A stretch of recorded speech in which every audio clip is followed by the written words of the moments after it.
பாத்தீங்கன்னா கவலை தான் சொல்றாங்க. கரெக்டா சொல்லுங்க. விசனம் என்றே நேரடியா நம்ம பேசுகிற மொழியில எடுக்கும் பொழுது பார்த்தா நம்ம உள்ள ஆராய்ந்து பார்த்தா சொன்னதோடைய அர்த்தோடு வருதுதான் இல்ல. ஆனா விசனம் என்று நம்ம பேசுகிற மொழியில நம்ம எடுக்கும் பொழுது பார்த்தா கவலை என்று சொல்லப்படுகிறது. கவலை என்று சொல்லி மன உருக்கம் என்று சொல்லி கவலை உங்களுக்கு கவலை தெரிஞ்சிடும். அது மாதிரி நான் நிறைய வார்த்தை சொல்ல வேண்டிய விரும்ப தேவையில்லை. இப்போ விசனம் என்று சொன்னா அதனுடைய அர்த்தம் பொருள் என்னவா இருக்கிறது? கவலை என்ற அர்த்தமாக இருக்கிறது. மறுபடியும் வாசிக்க புரியும். இயேசு அதை கண்டு விசனமடைந்து கவலைப்பட்டு சிறு பிள்ளைகள் என்னிடத்தில் வருவதற்கு இடம் கொடுங்கள், அவர்களை தடை பண்ணாதிருங்கள், தேவனுடைய ராஜ்யம் அப்படிப்பட்டவர்களுடையது. சர்ச்சை ஒரு அலையா சொல்லுங்க. இயேசு எதற்கு இந்த வார்த்தைகளை சிறு பிள்ளைகளை என்னிடத்தில் வருவதற்கு தடை பண்ணாதீர்கள், அனுமதிகள் சொன்னார். பாருங்க என்ன நடக்குதுன்னு சொன்னா, இயேசுநாதர் சுவிசேஷமாய் சொல்ல போய் அங்கு பிரசங்கித்துக் கொண்டிருக்கிற வேளையிலே அங்க இருக்கிற ஒரு தகப்பனும் தாயும் என்ன செய்திருக்கிறான்னு சொன்னா, தன் பிள்ளைகளுக்கு இயேசுவிடத்தில் விட்டால் இயேசு கைகளை வைத்து அவரை ஜெபித்து ஆஸ்வதிப்பார் என்ற நம்பிக்கை நிமித்தம் அவர்கள் தன் பிள்ளைகளை அவருக்கு முன்பாக அனுப்ப தயாரா இருக்கிறார்கள். ஆனா கூட இருந்த சீஷர்கள் அவர்களை ஐயோ ஐயா பேசினிருக்கிறாரு, ரவி பேசினிருக்கிறாரு, அவர் பேசினிருக்கும் போது நம்மளை அனுப்ப முடியாது சொல்லி தடை செய்தார்களாம். இயேசு அதை கண்டு அவர் விசனம் அடைந்து அவர்களை சிறு பிள்ளைகள் என்னிடத்திலே தடை செய்யாதீங்க, என்னிடத்திலே அனுப்புங்கள், இப்படிப்பட்டவர்களுடைய பரலோக ராஜ்யம் என்று சொன்னார். கரலை தட்டி ஒரு அலையா சொல்லுவோமா, ஒரு அலையா சொல்லுவோமா? அப்போ நான் சொல்லுகிறேன், சிறு பிள்ளையா இருந்தா பரலோகம் போலாம்னா ஒரு அலையை சொல்லுங்களேன். சிறு பிள்ளையா இருந்தா பரலோகம் போலாம் என்றா ஒரு அலையை சொல்லுங்களேன். அப்போ இந்த இடத்துல சிறு பிள்ளையா இருக்கணும்னு சொல்றாரா, சிறு பிள்ளைகளை போல இருக்கணும்னு சொல்றாரா? கரணம் தட்டி சொல்லுவாங்க. சிறு பிள்ளைகளை போல இருக்கும்போது தான் நம்மளை பரலோக ராஜ்யத்துக்கு கொண்டு போக முடியுமா? இந்த பூமியிலே பிள்ளைகளே, தேவனுக்கு பிள்ளையா இருக்கிற மனிதர்கள் ஏராளம் உண்டு. பூமியிலே பிள்ளைகளா இருக்கிற ஏராளம் உண்டு. அவருடைய குணங்கள் எல்லாம் சிலருக்கு பிசாசின் குணத்தை போல இருக்கிற. ஆமா நான் சொல்லிக்கிறேன், ஆமா அலையில சொல்லிக்கிறோம். அப்ப பிசாசு குணம் உள்ளவர்கள் உண்டு, மிருக குணம் உள்ளவர்கள் உண்டு, ராட்சச குணம் உள்ளவர்கள் உண்டு. இது போன்ற மிருக குணம் உள்ளவர்கள், ராட்சச குணம் உள்ளவர்கள், பிசாசின் குணம் உள்ளவர்கள் உண்டு. ஆனால் இப்படிப்பட்ட ஒரு மனுஷனுக்குள்ளே இப்படிப்பட்ட குணாதிசயங்கள் உள்ள மனிதர்கள் எல்லாம் நம்ம குடும்பத்திலே இருக்கிறார்கள், நம்ம குடும்பத்தில் இருக்கிறார்கள், நம்ம சபைக்குள்ளே இருக்கிறார்கள், நம்ம சுற்றுப்புறத்தில் இருக்கிறார்கள். இந்த உலகம் முழுவதும் இருக்கிற. ஆமான்னா அலையியா சொல்லலாமே. அப்போ உலகம் முழுவதிலும் நம்ம சுற்றுப்புறத்திலும் உறவுகளிலுமே மூர்க்க குணம் உள்ள பாருங்க, மிருக குணம் உள்ளவர்களும் விசுவாசின் குணம் உள்ளவர்களும் வசித்துக் கொண்டிருக்கிறார்கள். ஆனா இவர்கள் எல்லாருமே பாருங்க, இவர்கள் யாருமே பரலோக ராஜ்யத்துக்கு உட்பட்டவர்கள் அல்ல, பரலோகத்துக்கு போகிறவர்களும் அல்ல, பரலோகம் இப்படிப்பட்ட ஆட்களுக்கு அல்ல. பாருங்க, ஒருவன் மனுஷனா இருந்தாலும் அவனுடைய குணாதிசயம் எப்படிப்பட்டதாலும் சிறு பிள்ளைகளை போல அவர்கள் குணாதிசயம் இருந்தால்தான் அவருக்கு இது சிறு பிள்ளைகளை போல குணம் இருந்தால்தான் பரலோக ராஜ்யத்தில் பிரவேசிக்க முடியும். நான் சொல்லல, பரலோக ராஜா பரலோகத்தில் திறவுகோல் வைத்தவர், பரலோகத்தை உண்டாக்கிறவர், பரலோகத்தை பிதாவின் வலது பக்கத்தில் வீற்றிருக்கிறவர், அவர் சொன்ன வார்த்தை தான் நான் சொல்லுகிறேன். நான் எதுவும் சொல்லவில்லை. அந்த உலகத்தின் அங்க இருக்கிற அந்த பிரபஞ்சத்தின் அதிபதியாகி கிறிஸ்து சொல்லுகிற வார்த்தை தான் சொல்லுகிறேன். மறுபடியும் வாசிக்க கேட்கலாம் அந்த வசனத்தை. இயேசு அதை கண்டு விசனம் அடைந்து சிறு பிள்ளைகள் என்னிடத்தில் வருவதற்கு இடம் கொடுங்கள், அவர்களை தடை பண்ணாதீங்க, தேவனுடைய ராஜ்யம் அப்படிப்பட்டவர்களுடையது. அப்போ உன்னுடைய குணங்கள் விசுவாசை போல குணங்கள் உள்ளவர்களா இருக்கக்கூடாது, ராட்சசர்களை போல குணம் உள்ளவர்களா இருக்கக்கூடாது, மிருக குணம் உள்ளவர்களா இருக்கக்கூடாது, சிறு பிள்ளைகளின் போல் குணம் உள்ளவர்களா இருக்க வேண்டும். அல்லேலூயா. சிறு வயதுல என் மகன் ஜான் என்ன பண்ணுவானா, சிறு வயதுல இருக்கும்போது அவன் என்ன பண்ணுவானா, எங்க அம்மா துணி துவைக்கும், துணி கூட துணி துவைப்பான், சாமான் கழுவும், கூட வந்து சாமான் கழுவான், நான் வண்டி எல்லாம் வேலை பார்க்கிறேன், கூட வந்து வேலை பார்ப்பான். அப்புறம் இப்படி திரும்ப கேப்ல வண்டியை நோண்டி விட்டு போயிடுவான், என்னடா இருக்கு ஒரு பொருளை காணும் தேடி இருப்பேன், இந்த மாதிரி வேலை எல்லாம் பார்த்து விட்டு போவான். ஆனா இப்போ ஒரு வேலை சொன்னா செய்ய மாட்டான். மேல புறா அப்பா டைம் வச்ச மேல புறா தீனி வைடா, கீழே புறா தீனி வைடா, இல்ல நாய்க்குள்ள அவுட்டு போய் கட்டா, இதெல்லாம் இயல்பா எல்லாம் செய்யறதுக்கு வேறதான். எதனா ஒரு செய்யற கடைக்கு போயிட்டு வா, அம்மா சொன்னாலும் கடைக்கு போறது இல்லை. புரியுதா இல்லையா உங்களுக்கு? சிறு பிள்ளையா இருக்கும் நம்ம சொல்லனாலும் செய்யுது. அம்மாட்ட கொடுப்பான்னா போ, வெளியில இருந்து வந்து கொடுக்க சின்னத்திலேயே எல்லா வேலையும் செய்யும். ஆனா இப்போ எந்த வேலையுமே செய்ய மாட்டேது. புரியுதா இல்லையா உங்களுக்கு? அப்போ சொல்றதை சொன்னபடியே கேட்கிற பிள்ளைகள் சிறு பிள்ளைகள் உண்மையதான் பேசும். சிறு பிள்ளைகிட்ட கேட்டா அது இருக்கிறது அப்படியே உண்மையை பேசும், அது இருக்கிறது அப்படியே சொல்லுங்க தவிர, ஆனா வளர்ந்தவர்கள் அதை பேச மாட்டாங்க. அல்லேலூயா. நம்ம சபையிலையா நம்மளோட பிள்ளைகளே நம்ம கிட்ட உண்மையே பேச மாட்டது. ஒண்ணு சொன்னா ஒண்ணு போய், ஒண்ணு சொன்னா ஒண்ணு போய், ஒண்ணு சொன்னா ஒண்ணு போய் சொல்லி பொய்யிலே பிறந்து பொய்யிலே வளர்ந்து பொய்யிலே இருக்கிறது. கர்த்தர் எல்லாத்தையும் விசாரித்துக் கொண்டு இருக்கிறார். உங்களுக்கு எச்சரிக்கிறேன், இன்றையோடு மனம் திரும்பாவிட்டால் உங்களுக்கு வரப்போகிற காரியம் ரொம்ப உங்களுக்கு வேதனையான நாட்களா இருக்கும். எச்சரித்து உங்களுக்கு சொல்லுகிறேன். கரண தட்டி வரல சொல்லுங்களேன். அல்லேலூயா. தயவு செய்து சொல்லுகிறேன், உனக்கு பரலோகம் போவதற்கு உனக்கு ஆசை இருந்தா, பாவ மன்னிப்பு, பரலோக ராஜ்யம், நித்திய ஜீவனை இயேசு கிறிஸ்து கொடுப்பேன்னு சொன்ன வார்த்தைகளுக்கு எனக்கு கொடுப்பார் என்று உனக்கு கொடுப்பார் நீ எண்ணிருந்தா, நீ எப்படி இருக்க வேணும்? உன்னுடைய எண்ணமும் உன்னுடைய உணர்வுகளும் உன்னுடைய செயலும் சிறு பிள்ளைகளை போல இருக்க வேண்டும். அல்லேலூயா. இதைதான் சொன்னார். அங்க இருக்கிற தடை பண்ண மனிதர்களை பார்த்து, கூடவே இருக்கிறான் என் சீஷனா, கூடவே இருக்கிறான் என் சீஷனா, இவ்வளவு ஜனம் இருக்கு, ஆனா இவ்வளவு ஜனமுத்துக்கும் இப்படிப்பட்ட உணர்வு என்றுதான் அவர் வசனப்பட்டார். வசனம் எதுக்கு பட்டுகிறார் தெரியுதா? முன்னாடி வசன வாசி. அப்பொழுது சிறு பிள்ளைகளை அவர் தொடும்படிக்கு அவரிடத்திலே கொண்டு வந்தார்கள். கொண்டு வந்தவர்களை சீஷர்கள் அதட்டினார்கள். இயேசு அதை கண்டு விசனம் பாருங்க. சீஷர்கள் அதட்டின உடனே விசனம் அடைஞ்சிருக்கிறாங்க. ஏன்னா ஏம்பா என்கிட்ட வரவங்க தேவைக்கு வந்து உட்கார்ந்து இருக்கிறான், நோய் சரியான உட்கார்ந்து இருக்கிறான், எனக்கு பணம் தேவை உட்கார்ந்து இருக்கிறான், எனக்கு நல்ல நடக்கணும் ஒருத்த உட்கார்ந்து இருக்கிறான். ஆனா எந்த தேவையுமே இல்லாத நான் வேணும்னு என்கிட்ட வரல கூட இருந்து யாருக்கு சுவிசேஷம் சொல்லணும்னு நினைச்சோ அந்த சீசனே வரவனை தடை பண்றான்னு சொல்லி அதை கண்டு இந்த ஜனங்களுடைய முகத்தை பார்த்து தேவைக்கு உட்காந்துக்குது. ஆனா என்னன்னா நான் தான் அவங்க தேவைன்னு தெரியாத உட்காந்துக்குது, பரலோக ராஜ்யத்துக்கு போன தேவை தெரியாத உட்காந்து சொல்லு. அங்க இருக்கிற ஜனத்தையும் சீசனை பார்த்து அவர் வெசனப்பட்டு தடை செய்யாது, தடை பண்ணாதீங்க அனுப்புனார். விட்டு வாசி. சிறு பிள்ளைகள் யார் பார்த்து கத்தினது போயிட்டு வெள்ளை விட்டு போய் அவன் நானும் பாருப்பா வாசிங்க. சிறு பிள்ளைகள் என்னிடத்தில் வருவதற்கு இடம் கொடுங்கள். அவர்களை தடை பண்ணாதீர்கள். பாருங்க, என்னிடத்திலே வருவதற்கு இடம் கொடுங்கள், தடை பண்ணாதீர்கள். தேவனுடைய ராஜ்யம் அப்படிப்பட்டவருடையது. எவனாகிலும் சிறு பிள்ளையை போல. இப்பதான் பாயிண்ட் வர கரம் தட்டி வரல சொல்லுங்க. பாயிண்ட் வரும். எவனாகிலும் சிறு பிள்ளையை போல, சிறு பிள்ளையை போல தேவனுடைய ராஜ்யத்தை ஏற்றுக்கொள்ளாவிட்டால் அவன் அதில் பிரவேசிப்பது இல்லை என்று மெய்யாகவே உங்களுக்கு சொல்லுகிறேன் என்று சொன்னார். கரணம் தட்டி வரல சொல்லுவோமாக.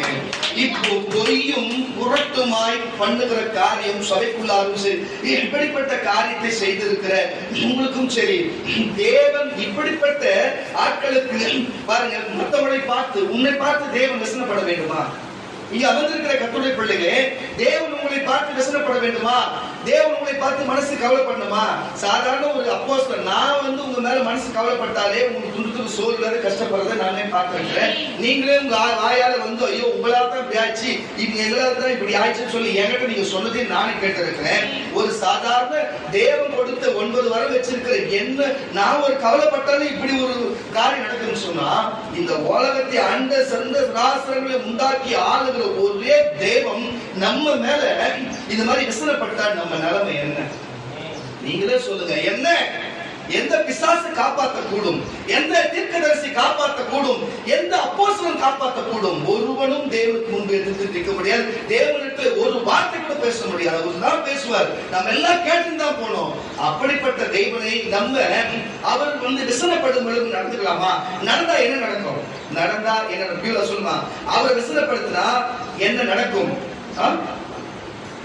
என்னம்மா கேட்கறன்னா சரி குரு, இனிமே கேட்க கூடாது. வேற யாரும் மிஸ்பா இருக்கா? வசனப்படுத்துற தேவ வசனப்படுத்தினா என்ன நடக்கும்? என்ன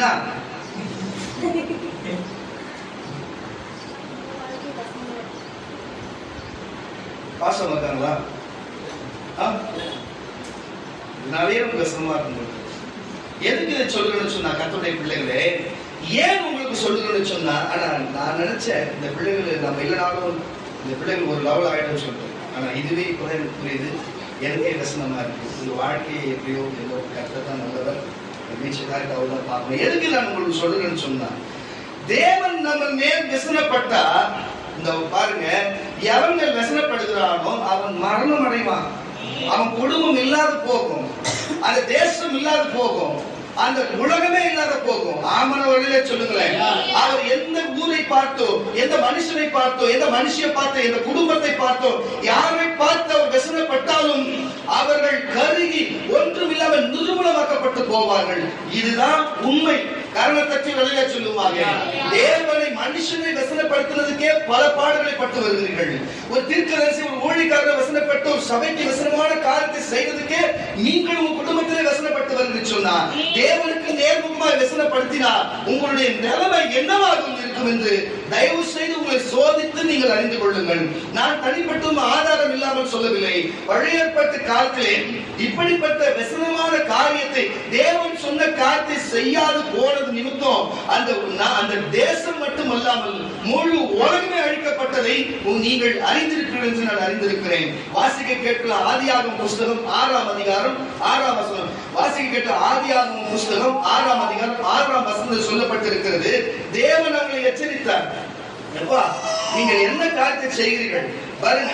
தேவகுமார்கள் மனுஷ குமாரத்திகளோடு பார்க்க சௌந்தரியமும் அழகும் உள்ளவளா இருக்கிறார்கள் என்று சொல்லி தனக்கு துணையாக தேர்ந்தெடுக்கும்படிக்கு அவர்கள் பிரயாசப்பட்டு அவர்களை திருமணம் செய்து உறவுகளுக்கு ஈடுபட்டு பாருங்க, இவர்கள் தேவகுமார்களும் மனுஷ குமாரத்திகளோடு கலப்பு உண்டாகி அவர்களுக்கு கலப்பினால பிறக்கப்பட்ட பிள்ளைகள் எல்லாம் ராட்சசர்களால் பிறந்தார்கள் என்று வேதம் சொல்லுகிறது. கர்த்தருடைய பிள்ளைகளே, நல்ல மறுபடியும் நான் சொல்றது நல்லா புரிஞ்சுக்கோ. ஃபர்ஸ்ட் வசனம் உங்களுக்கு புரிஞ்சா நான் உள்ள போகிற எல்லா காரியமும் உங்களுக்கு புரிஞ்சிருக்கும். நல்ல ஒன்று சொல்லுகிறேன். நாங்கள் வைத்திருக்கிற 2 நாய் வைத்திருக்கிறோம். ரெண்டுமே பாத்தீங்கன்னா கன்னி வகை நாய் தான். ஒண்ணு கன்னி, ஒண்ணு சிப்பிப்பாரு. ரெண்டுமே வேட்டை நாய் வகையை சேர்ந்ததுதான். இதுங்களுக்குள்ள கலப்பு பண்ணலாம், புரியுதா இல்லையா? கலப்பு இதுங்களுக்குள்ள கலப்பு பண்ணி வித்தா அதோடைய மதிப்பு குறையாம அதே ரேட்டு போகும். இப்போ இது தெருநாய் கூட நம்ம கலப்பு பண்ணணும்னு வச்சுங்களேன், அதுக்கு மதிப்பே இருக்காது.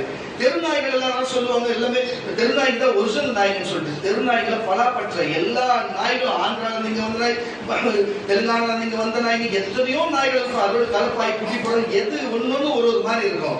ஆனா நான் சொல்லுங்க, நல்லா புரிஞ்சு கொள்ளுங்க, அதனுடைய கோபங்கள், மூர்க்கங்கள் எல்லாம் வித்தியாசமா இருக்கும். இப்ப நாய்களிலே பார்த்தா கோம்பை என்ற ஒரு வகை இருக்கிறது, சிப்பிப்பார் என்ற ஒரு வகை இருக்கிறது, ஜெர்மன் ஷெப்பர்ட் என்ற வகை இருக்கிறது. இது மாதிரி எத்தனையோ வகைகள் உள்ள நாய்கள் இருக்கிறது. எதுக்கு நான் இதை சொல்லுன்னு சொன்னா, அந்தந்த நாயோடு நாய் சேர்ந்தாதான், கலப்பு ஏற்பட்டாதான் கரெக்டான ஒரே வம்சமா வரும். ஆமான வழியில சொல்லுகிறேன், புரியும்படி சொல்லுகிறேன். அப்போ தேவகுமார்களும் தேவகுமாரத்திகளும் திருமணம் செய்து அதிலே இருக்கிற பிள்ளைகள் தான் அந்த வம்சமாய் வரும். மனுஷகுமாரும் மனுஷகுமாரத்திகளோடு உறவு வைத்தாதான் அப்படி வரும். ஆனால் இங்க அப்படி செய்யாமல் தேவகுமார்கள் என்ன செய்திருக்கிறார்கள்? தேவகுமார்கள் எல்லாரும் சேர்ந்து மனுஷகுமாரத்திகள் சௌந்தரியமும் அழகும் உள்ளவர்களாக இருக்கிறதுனால அவர்களோடு உறவு வைத்து அவர்களுக்கு பிள்ளை பிறந்தபடினாலே அந்த பிள்ளைகள் எல்லாம் கலப்பின் நிமித்தம் வந்ததுனாலே அதுக்கு பிறந்த பிள்ளைகள் எல்லாம் ராட்சசர்களாக நான் கரணம் தட்டி வழியா சொல்லுகிறேன். பரலோகத்திலே போகிறவர்கள் ஒன்று மனுஷன் தான் போக முடியும். நல்லா புரிஞ்சு கொள்ளுங்க, மனுஷன் தான் போக முடியும். ஆனா மனுஷனுடைய இருதயத்துக்குள்ள இருக்கிற எண்ணம் எப்படிப்பட்டதா இருக்கும்? சிறு பிள்ளைகளை போல இருக்கிறவர்கள் தான் பரலோகத்துக்கு போக முடியும். நான் சொல்லல, இயேசுநாதர் சொல்லி இருக்கிறாரு. நல்லா புரிஞ்சு கொள்ளுங்க, மிருக குணம் உள்ளவர்கள் போக முடியாது, விசுவாச குணம் உள்ளவர்கள் போக முடியாது, ராட்சசர்கள் போக முடியாது. ஆனா மனுஷன் தான் போக முடியும். ஆனா அவனுடைய உள்ளமும் என்னவா இருக்க வேண்டும்? அது சிறு பிள்ளைகளை போல இருக்க வேண்டும். அப்பொழுதுதான் பரலோக ராஜ்யத்துக்குள் பிரவேசிக்க முடியும். இல்லைன்னா யாராலும் பிரவேசிக்க முடியும். நான் சொல்ல, இயேசுநாதர் சொன்னார்னா கரங்களை தட்டி ஒரு அலையா சொல்லு, ஒரு அலையா சொல்லு. கேட்கிறா இல்ல தெரியல, ஒரு அலையா சொல்லுங்க. எதுக்கு நான் இதை சொல்லுகிறேன்னு சொன்னா, வாசிக்க கேட்கிற வசனத்தை, பூமியிலே என்னப்பா? பூமியிலே மனுஷனை உண்டாக்குறதுக்காக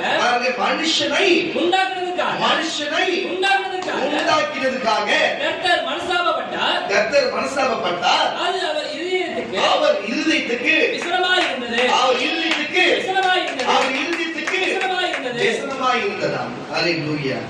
எதுக்கு? மனுஷனை உண்டாக்கினதுக்கு தேவனுக்கு விசனமா இருந்ததாம்.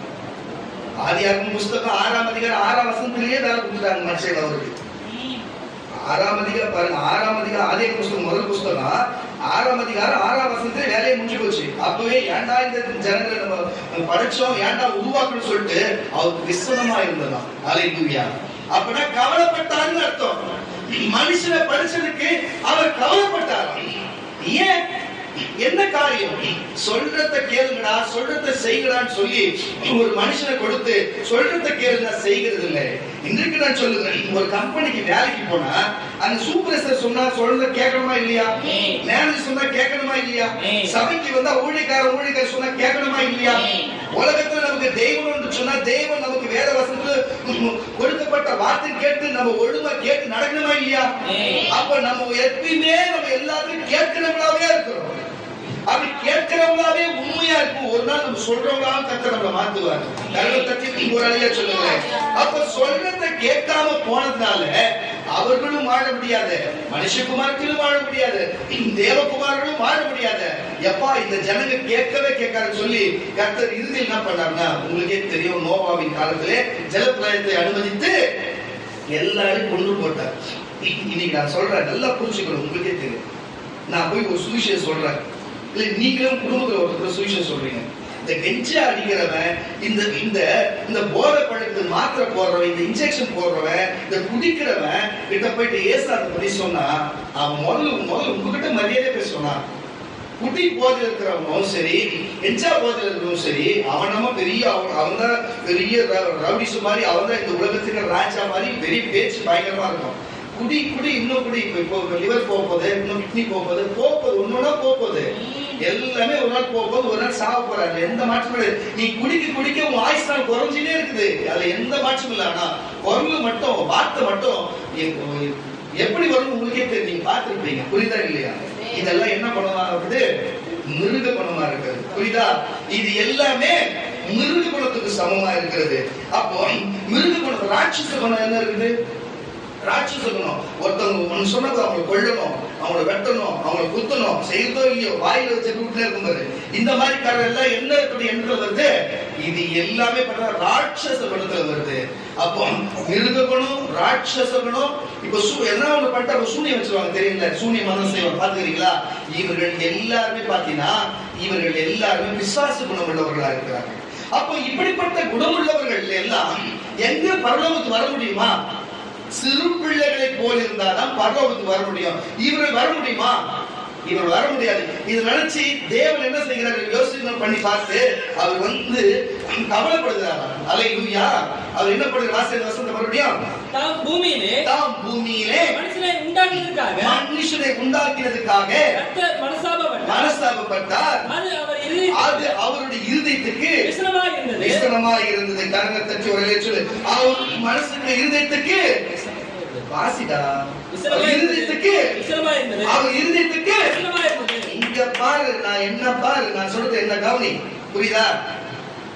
விசனமாய், அவர் இருதயத்துக்கு விசனமாய் இருந்ததா? எதுக்கு நான் சொல்லுகிறேன்னு சொன்னா, கர்த்தருடைய பிள்ளைகளே, இப்படிப்பட்ட காரியம் விசனமாய் இருந்தா மனுஷனை உண்டாக்கி மனுஷனை ஆளும்படிக்கு செய்த தேவனுக்கு, மனுஷனுக்கு ஆதியாகமம் புஸ்தகம் 6ஆம் அதிகாரம் 6ஆம் வசனத்திலே அவருடைய இருதயத்துக்கு விசனத்தை உண்டாக்கி விட்டான். மனுஷன் எதனால உண்டாக்கினான்? தொடர்ந்து வாசிக்கலாம். அப்பொழுது கர்த்தர் தம் படைத்து சிருஷ்டித்த மனுஷனை பூமியின் மேல் வைக்காமல் மனுஷர் முதற்கொண்டு மிருகங்கள், ஊரும் பிராணிகள், ஆகாயத்து பறவைகள் உண்டாகினவர்க்காக நிக்கிரகம் பண்ணுவேன்.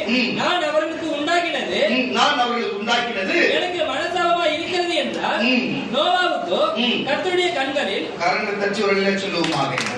அப்போ இந்த பூமியை எப்படி அழித்தார் தெரியும்? ஜலப்பிரளயம் உண்டாக்கி அழித்தார். இதே மாதிரி பாருங்க. அப்போ நீ நினைக்கலாம், அப்ப நோவா மட்டும் கேட்டாரா?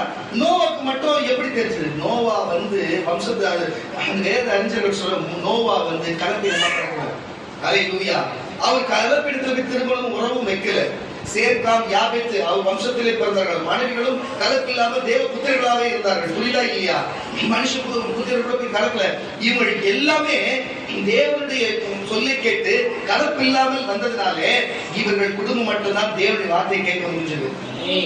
இது வந்து நான் என்ன சொல்ல வரேன்னா, இங்கு சிறு பிள்ளை போல மனம் உள்ளவர் மட்டும்தான் இதுக்கு தம்பி கொஞ்சம் எடுத்து வைப்பா, தம்பி கொஞ்சம் தண்ணி கண்டு போடுப்பா, தம்பி கொஞ்சம் தண்ணி குடிச்சு வைப்பா, இப்படி சொன்னா செய்யும் பார்த்தீங்களா குழந்தைங்க.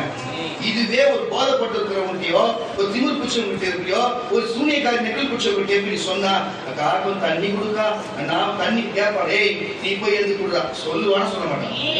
இப்படி திமிர் பிடிச்ச காரியம் செய்வாங்க. இதுதான் இதுலயே தெரிஞ்சுக்கலாம் கேட்கிறவங்க என்ன நிலைமையில கேட்கறாங்க, அவங்க முடியாது கேட்கறாங்க, எழுந்துக்க முடியாது கேட்கறாங்க, என்ன காரியம் கேட்கறவங்க தான் தெரியும். ஆனா செய்யறதுக்கு முடியாதுன்றதுக்கு இப்படிப்பட்ட காரியத்தை பேசுறோம்னா, ஒன்று செய்யாதவர்கள் ராட்சசர்கள் புத்தி உள்ளவர்களா இருப்பாங்க, பிசாசின் புத்தி உள்ளவர்களா இருப்பாங்க, மிருக குணம் உள்ளவர்களா இருப்பாங்க. இப்படி இந்த 3 குணம் உள்ளவர்கள் யாருமே சாதாரண மனுஷனுடைய வார்த்தையை கேட்க மாட்டாங்க, தேவனுடைய வார்த்தை என்னங்க கேட்பாங்க.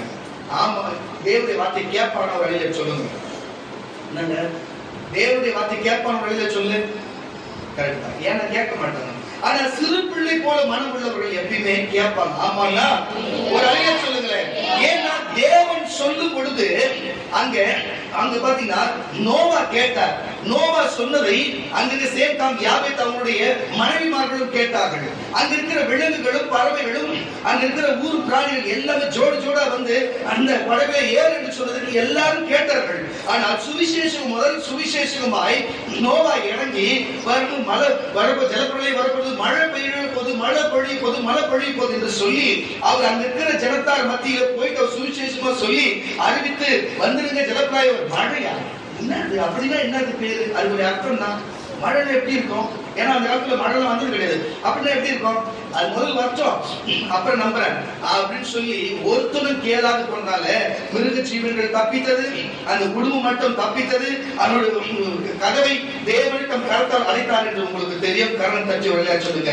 அப்போ மிருக குணம் உள்ளவன், பிசாசு குணம் உள்ளவன், ராட்சச குணம் உள்ளவன் எவனும் பாருங்க மனுஷனுடைய வார்த்தையை கேட்க மாட்டான், மனுஷனுக்குள்ள இருக்கிற தேவனுடைய வசனத்தையும் கேட்க மாட்டான். இவர்கள் எவனும் பரலோகத்துக்கும் வரமாட்டான். கரணத்தட்டி வரல சொல்லுங்க. இதே மாதிரிதான் நீயும் நானும் சரி எத்தனை தரம் போயிட்டு சுவிசேஷம் சொல்லி இருக்கோம். எத்தனை தடவை போய் இயேசு வரப்போறார் எச்சரிக்கிறாரு, இயேசு வரப்போற எச்சரிக்கிறாரு, இயேசு வரப்போற எச்சரிக்கைன்னு சொல்லி உண்மையாக வரப்போகிற சில காரியத்தை இது அமர்ந்திருக்கிற சின்ன விழாக்கு கத்த நான் வெளிப்படுத்தம் சொல்லியிருந்தோம். எல்லாத்தையும் அங்க சபையாருக்கு நான் வெளிப்படுத்தம் சொல்லியிருந்தோம். நான் சொல்லுகிறேன், அவர் சொன்னா கேட்பாங்களா இல்லையா எனக்கு தெரியல, சொல்லுன்னு மட்டும் சொல்லிவிட்டாரு. ஆனா கேட்பாங்களா இல்லையா எனக்கு தெரியல. எதுக்கு இதை சொல்லுங்க? நான் கட்டளை பிள்ளைகளே, நம்மளும் எவ்வளவோ சொல்லி வருகிறோம், எத்தனை அர்த்தங்களை சொல்லி, எத்தனை வசனத்தை சொல்லுகிறோம். ஒருத்தராச்சும் இயேசு வரப்போறாரு, இயேசு வரப்போறாரு எத்தனை சொல்லுவோம். அப்படியா அதுக்கு என்ன செய்யணும் கூட ஒருத்தரும் கேட்காது இருக்கிறாங்க. ஒரு நாள் நோவா சொல்லும் பொழுது மழை வரும் மழை வரும் மழை வரும் சொல்லும் பொழுது எவனும் கேட்கல. ஒரு நாள் மழை வந்தது, தண்ணீர் தத்தளித்தார்கள், கதவை திறன்னு சொன்னார்கள். அந்த கதவு திறக்கப்படாது போனது. எல்லா ராட்சசர்களும் மரித்து செத்து அந்த இனம் மட்டுமே அழிந்து தேவனுடைய வார்த்தை கேட்டவர் மட்டும் அவர்கள் அடைக்கல பட்டணத்தில் காக்கப்பட்டது போல அந்த பேழைக்குள்ளே காக்கப்பட்டார் என்று வேதம் சொல்லுகிறது. இன்றைக்கு நான் சொல்லுகிறேன் கர்த்தருடைய பிள்ளைகளே, இன்றைக்கு இந்த அடைக்கல பட்டணத்துக்குள்ளே, இன்றைக்கு இந்த சபைக்குள்ளே உங்களுக்கு இப்படி மனம் திரும்பி சிறு பிள்ளைகளை போல சொல்லுகிற வார்த்தை நோவாவின் ஆவியை கொண்டு, நோவாவை நின்று கொண்டு ஒவ்வொருவரும் போய் இந்த சத்தத்தின் மூலமா, இந்த ஒளி பெருக்கின் மூலமா, இந்த டிவி யூடியூப்ல பார்க்க, பேஸ்புக்ல பார்க்கிற ஜனங்களே, உங்களுக்கு நாங்கள் அன்றைக்கு நோவா சொன்னது போல இன்னைக்கு நாங்கள் இயேசு வரப்போகிறார், இயேசு வரப்போகிறார், பரலோக ராஜ்யம் சமீபமாக இருக்கிறது, பரலோக ராஜ்யத்துக்குள் ஒருவன் பிரவேசிக்க வேண்டும் என்று சொன்னார். அவன் சிறு பிள்ளையை போல இருந்தால் தான் அவர்களுக்கு தான் பரலோக ராஜ்யம் என்று சொன்னார். மிருக குணம் உள்ளவர்களோ இல்ல பிசாசு குணம் உள்ளவர்களோ ராட்சச குணம் உள்ளவர்கள் ஒருவரும் அதுக்குள் பிரவேசிப்பதில்லை என்பதை உங்களுக்கு நான் எச்சரித்து சொல்லுகிறேன். அன்றைக்கு அவர் சொல்லிக் கொண்டே இருந்தார், வந்த பிறகுதான் ஜனங்கள் புரிந்து கொண்டார்கள். இன்றைக்கு நாங்களும் உங்களுக்கு சொல்லிக் கொண்டே இருக்கிறோம், வந்த பிறகுதான் உங்களுக்கு தெரியும். ஆனா கண்டிப்பா தெரியும், ஆனா வரப்போவதில்லை. உங்களை எச்சரித்து சொல்லுகிறேன். கரணத்தச்சு உடனே சொல்லுவாங்க. நோவாவுக்கு கண்களில் கிருபை கிடைத்தது. நோவாவின் வம்ச வரலாறு. நோவா தன் காலத்தில் போதும்பா, நீ வந்து 5வது வசனம் 4வது வசனம் கொஞ்சம் வாசி. அந்நாட்களில் ராட்சசர்கள் தன் நாட்களில் ராட்சசர்கள் பூமியில இருந்தார்கள். பின்பு தேவகுமாரர் மனுஷகுமாரத்திகளோடு எல்லாம் புரியுதா? தேவகுமாரர் மனுஷகுமாரத்திகளோடு கூடுகிறதினாலே இவர்கள் அவர்களுக்கு பிள்ளைகளை பெற்றபோது பெற்ற போது இவர்களும் பூர்வத்தில் பெயர் பெற்ற மனுஷர்களாகிய பலவான்களானார்கள். பூமியினுடைய அக்கிரமம் பூமியிலே பெருகினது என்றும் அவன் இருதயத்துக்கு நினைவுகளை தோற்றமெல்லாம் நித்தமும் பொல்லாதது நித்தமும் பொல்லாத எண்ணமா இருந்ததினாலே கர்த்தர் கண்டு தாம் பூமியிலே உண்டாக்கினதுக்காக கர்த்தர் மனசாபப்பட்டார். புரிஞ்சுச்சு? இப்ப நான் சொன்னது புரிஞ்சுச்சா? அப்ப தேவன் பூமியிலே மனசாபப்பட்டதுக்கு ஒரு இனத்தை உண்டாக்கினா, அந்த இனத்தோடு சேர்ந்து வாழுங்கடா, அவன் இனத்தோடு சேர்ந்து வாழ்ந்து சொல்லி சொன்னதை இவங்க கலப்பு பண்ணி அவங்களும் கெட்டு இவங்களும் கெட்டு மொத்தமே சீரழிச்சு போச்சு. நான் சொல்லுகிறேன் கர்த்தருடைய பிள்ளைங்களே, இப்போ நாங்க கண்ணி சிப்பி பாறை வைத்திருக்கோம். ஒரு இனத்து நாய் தான். கலப்பு வைக்க நான் வித்தா 13,000 14,000 5,000 கிட்ட போவோம் குட்டி கூட. எதுக்கு நான் சொல்லுறேன்னு சொன்னா அவ்வளவு ரேட்டா போவோம். இப்போ ஒரு தெருநாய் கூட கலப்பு எடுத்தா முதல்ல இந்த நாயை மதிப்பானா இல்ல குட்டி எவனா வாங்குவானா? சும்மா ஃப்ரீயா கொடுக்குறே கேட்பான். ஃப்ரீயா கொடுக்குறதுக்கு அதை வேலை பண்றது, வாங்கி அதை குளிக்க வச்சு பேனை பத்து அதை பண்ணி இதை பண்ணி அதுக்கு வாங்கிக்கிட்டு போய் தேவையில்லாத வேலை பார்த்து திட்டு வாங்கிட்டு வச்சுருக்கோம்னா அது ஒரு 10 ரூபா லாபம் கிடைக்கும், ஒரு 10 ரூபா கிடைக்கும். அது நமக்கு காவலா இருக்கு. கலப்புறதுக்கு நம்ம கொண்டு வந்து வச்சிருக்கோம். புரியுதா? சராசரி ஒரு நாய் வளர்க்கிற நானு இது இவ்வளவு யோசிக்கும் போது அப்படி திடீர்னு ஏதோ நம்ம பார்க்க கலப்பாய் குட்டி போட்டுச்சுன்னா எவ்வளவு கஷ்டமா இருக்கும். இவ்வளவு பணம் கொடுத்து இவ்வளவு பொருள் கொடுத்து வாங்கிட்டு வச்சு இது இவ்வளவு சோத்த போட்டு வச்சிருந்து வேற ஒரு நாய்க்கு கலப்பான கஷ்டமா இருக்குமா இருக்காங்க?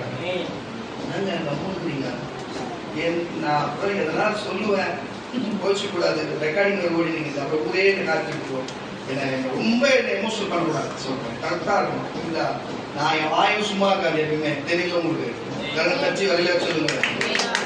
எதுக்கு சொல்லுறேன்னு சொன்னா கர்த்தருடைய பிள்ளைகளே, ஒரு நாய்க்கு மனுஷன் வளர்க்கும் போதே இவ்வளவு யோசனை பண்ணி பாக்குறேன்னா ஒரு சண்டை சேவல் வளர்க்குறவங்க கூட பாத்தீங்கன்னா அது கூட ஒரு நாட்டுக்கோழி கலந்துச்சுன்னா அது கிராஸ் ஆயிடுமே வேஸ்ட் ஆயிடும் யோசிப்பாங்க. புறாக்களையும் அப்படித்தான் சொல்லுகிற கர்த்தருடைய பிள்ளை. அப்ப மனுஷனுக்குள்ள தேவகுமாரோடும் தேவகுமாரத்தினோடும் நீங்க ஒன்னா இருங்க.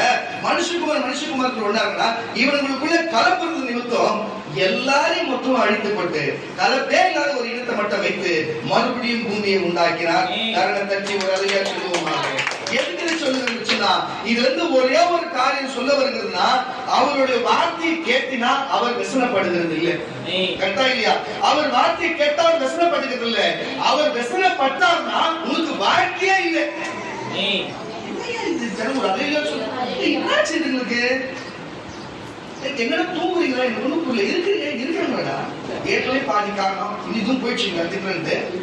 எதுக்கு நான் சொல்லுகிறேன் கர்த்தருடைய பிள்ளைகளை, கொஞ்சம் நானு ஆவியில போகும்போது உங்களுக்கு உண்மையாவே ஆவி இருக்குன்னா நான் சொல்ற கருத்து உங்களுக்கு புள்ள அடிக்கிற மாதிரி இருக்கும். உங்களுக்கு ஒரு உணர்வு வரலன்னா சத்தியமா நீங்க ஆவியே இல்லைன்னு அர்த்தம். ஏன்னா நீங்க ஆவியானதான் பேசுறீங்க.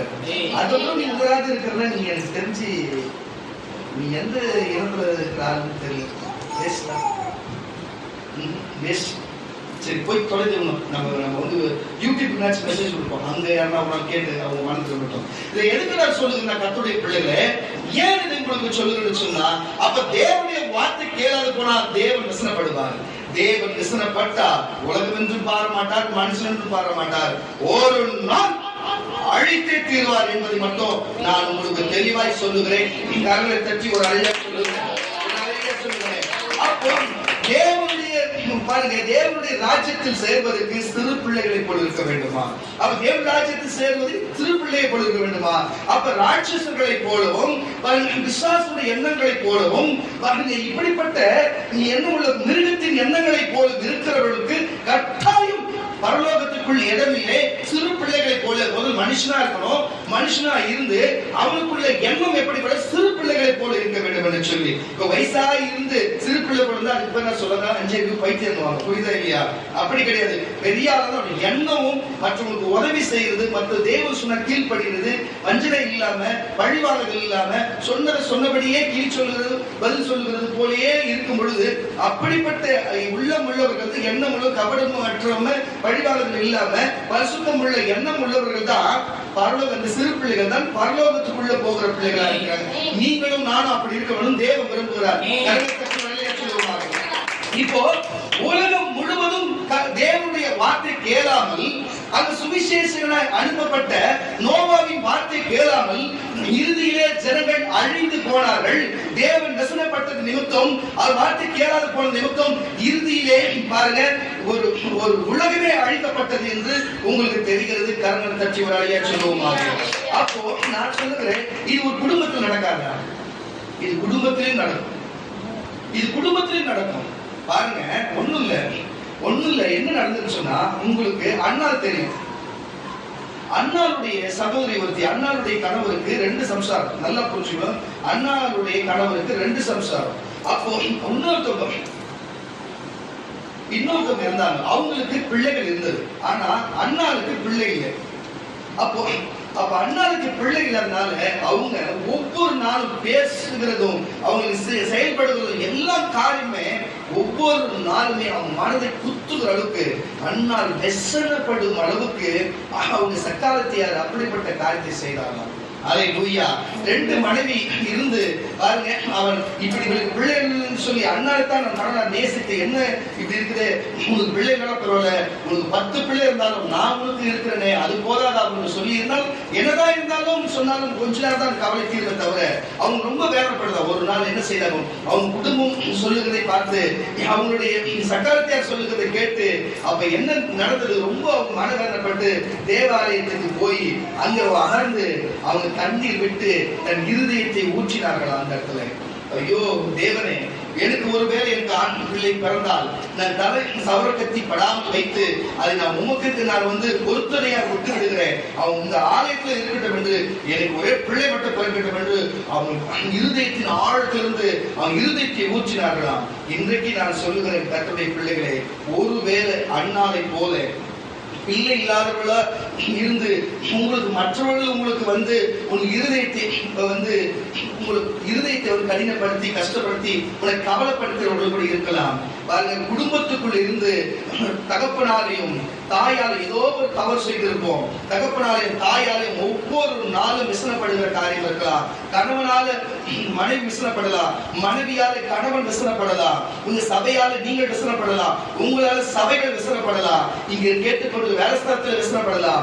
ஒருவேளை குடும்பத்துல தகப்பனாலும் தாயாலும் விசனப்பட்டு நீ வந்திருக்கலாம், பிள்ளைகளால தாயின் தகப்பனும் விசனப்பட்டு இருக்கலாம். ஆனால் ஒன்று சொல்லுகிறேன், அண்ணால் அவர்கள் போய் இருதயத்தை சபையிலே போய் அங்க ஆலயத்திலே போய் ஊற்றி தேவன் பாதத்திலே அழுது ஒரு பொருத்தனை செய்து விட்டது நிமித்தம் உலகத்திலே அதிகமான பெயர் வச்ச பேர் என்னன்னு பார்த்தா சாமுவேல் என்ற பெயர் தான்.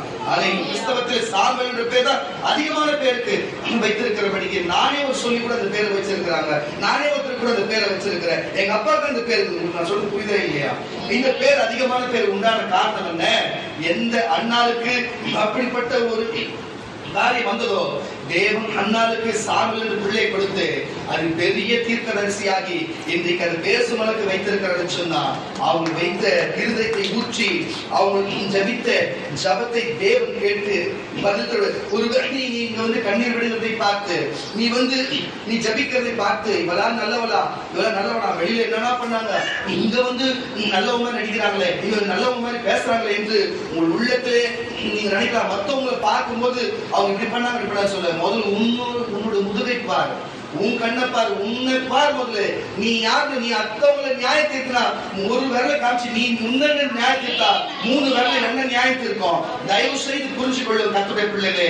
அப்படி யாருன்னா பேசியிருந்தாலும், அப்படி உன்னை பார்த்து இவ குடிகாரி பேசுறா, இவ பொய் சொல்லிட்டு பேசுறா, இவ நடிக்கிறா என்று யார் என்ன சொன்னாலும் பரவாயில்லை. ஆனால் ஏலிக்கு கூட தவறா நினைக்கலாம். பிறகு ஏலி மனம் திரும்பி, ஐயோ நீ கேட்டதுபடியே உங்களுக்கு ஆகும் என்று சொல்லலாம். இன்றைக்கு நான் ஏலியா நின்று ஏலியின் ஆவி கொண்டு நசரேயனாகிய இயேசுவின் நாமத்தை சொல்லுகிறேன். நீ எந்த வசனத்தோடு குடும்பத்திலே கணவனோடும் தாயோடும் பிள்ளைகளோடும் உன் கணவனோடும் மனைவியோடும் நீ எந்த வேலையிலும் எந்த பிரச்சனையிலும் எந்த காரியத்தை குறித்து நீ வசனப்பட்டு வந்தாயோ, நசரேயனாகிய இயேசுவின் நாமத்தை இங்க எல்லாத்தையும் அழிவு மாறி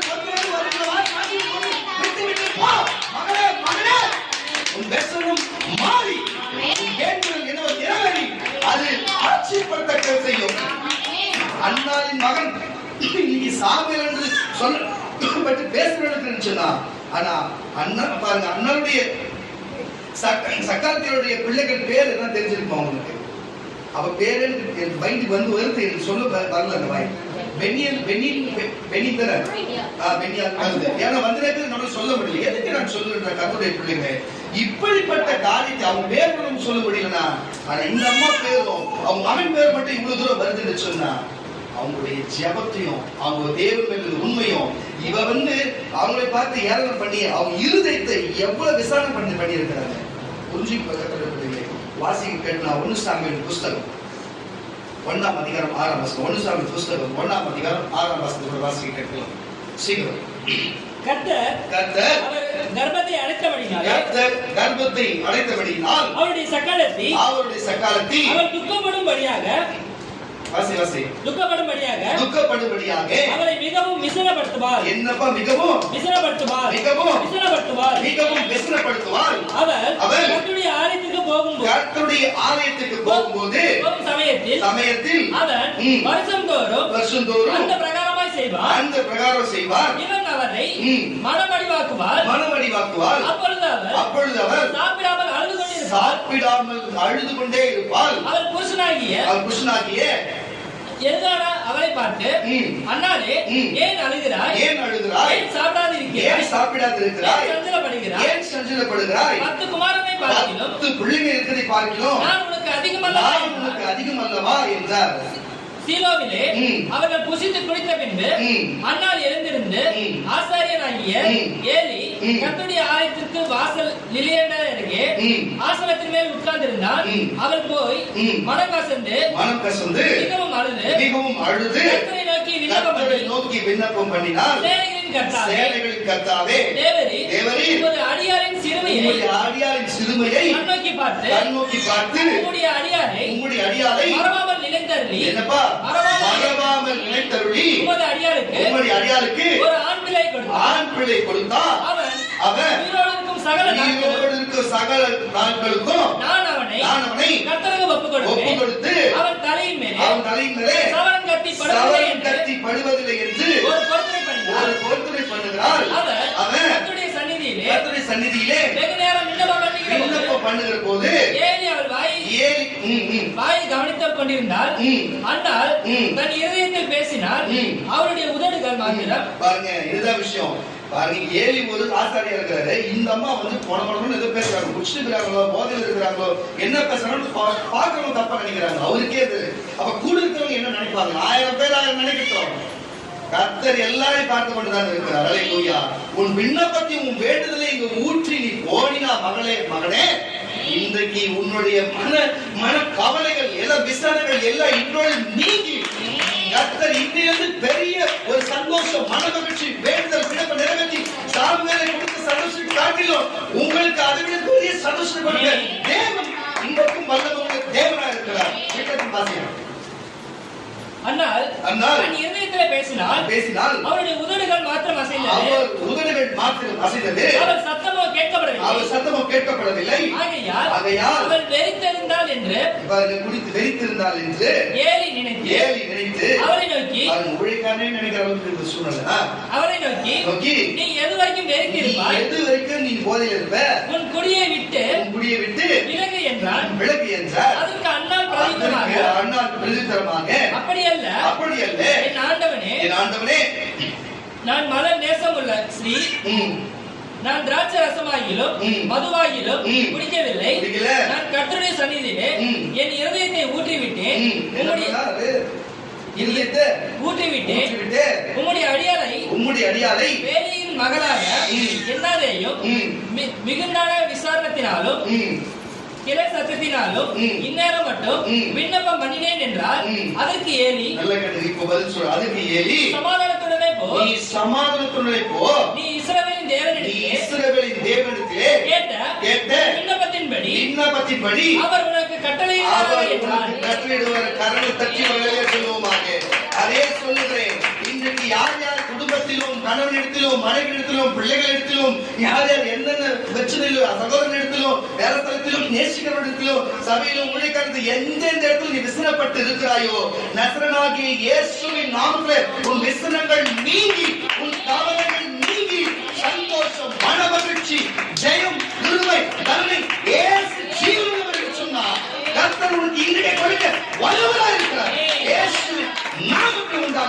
அல்லேலூயா, அல்லேலூயா. நான் சொல்லுகிறேன், அப்போ உலகம் முழுவதிலும் இருக்கிற மக்கள் தேவனை மட்டும் விசனப்படுத்தல, நம்ம குடும்பத்தில் இருக்கிற மக்கள் கூட நம்ம குடும்பத்தில் இருக்கிற மக்களையே விசனப்படுத்துறாங்க. ஆமானவர்களே சொல்லுங்களேன்.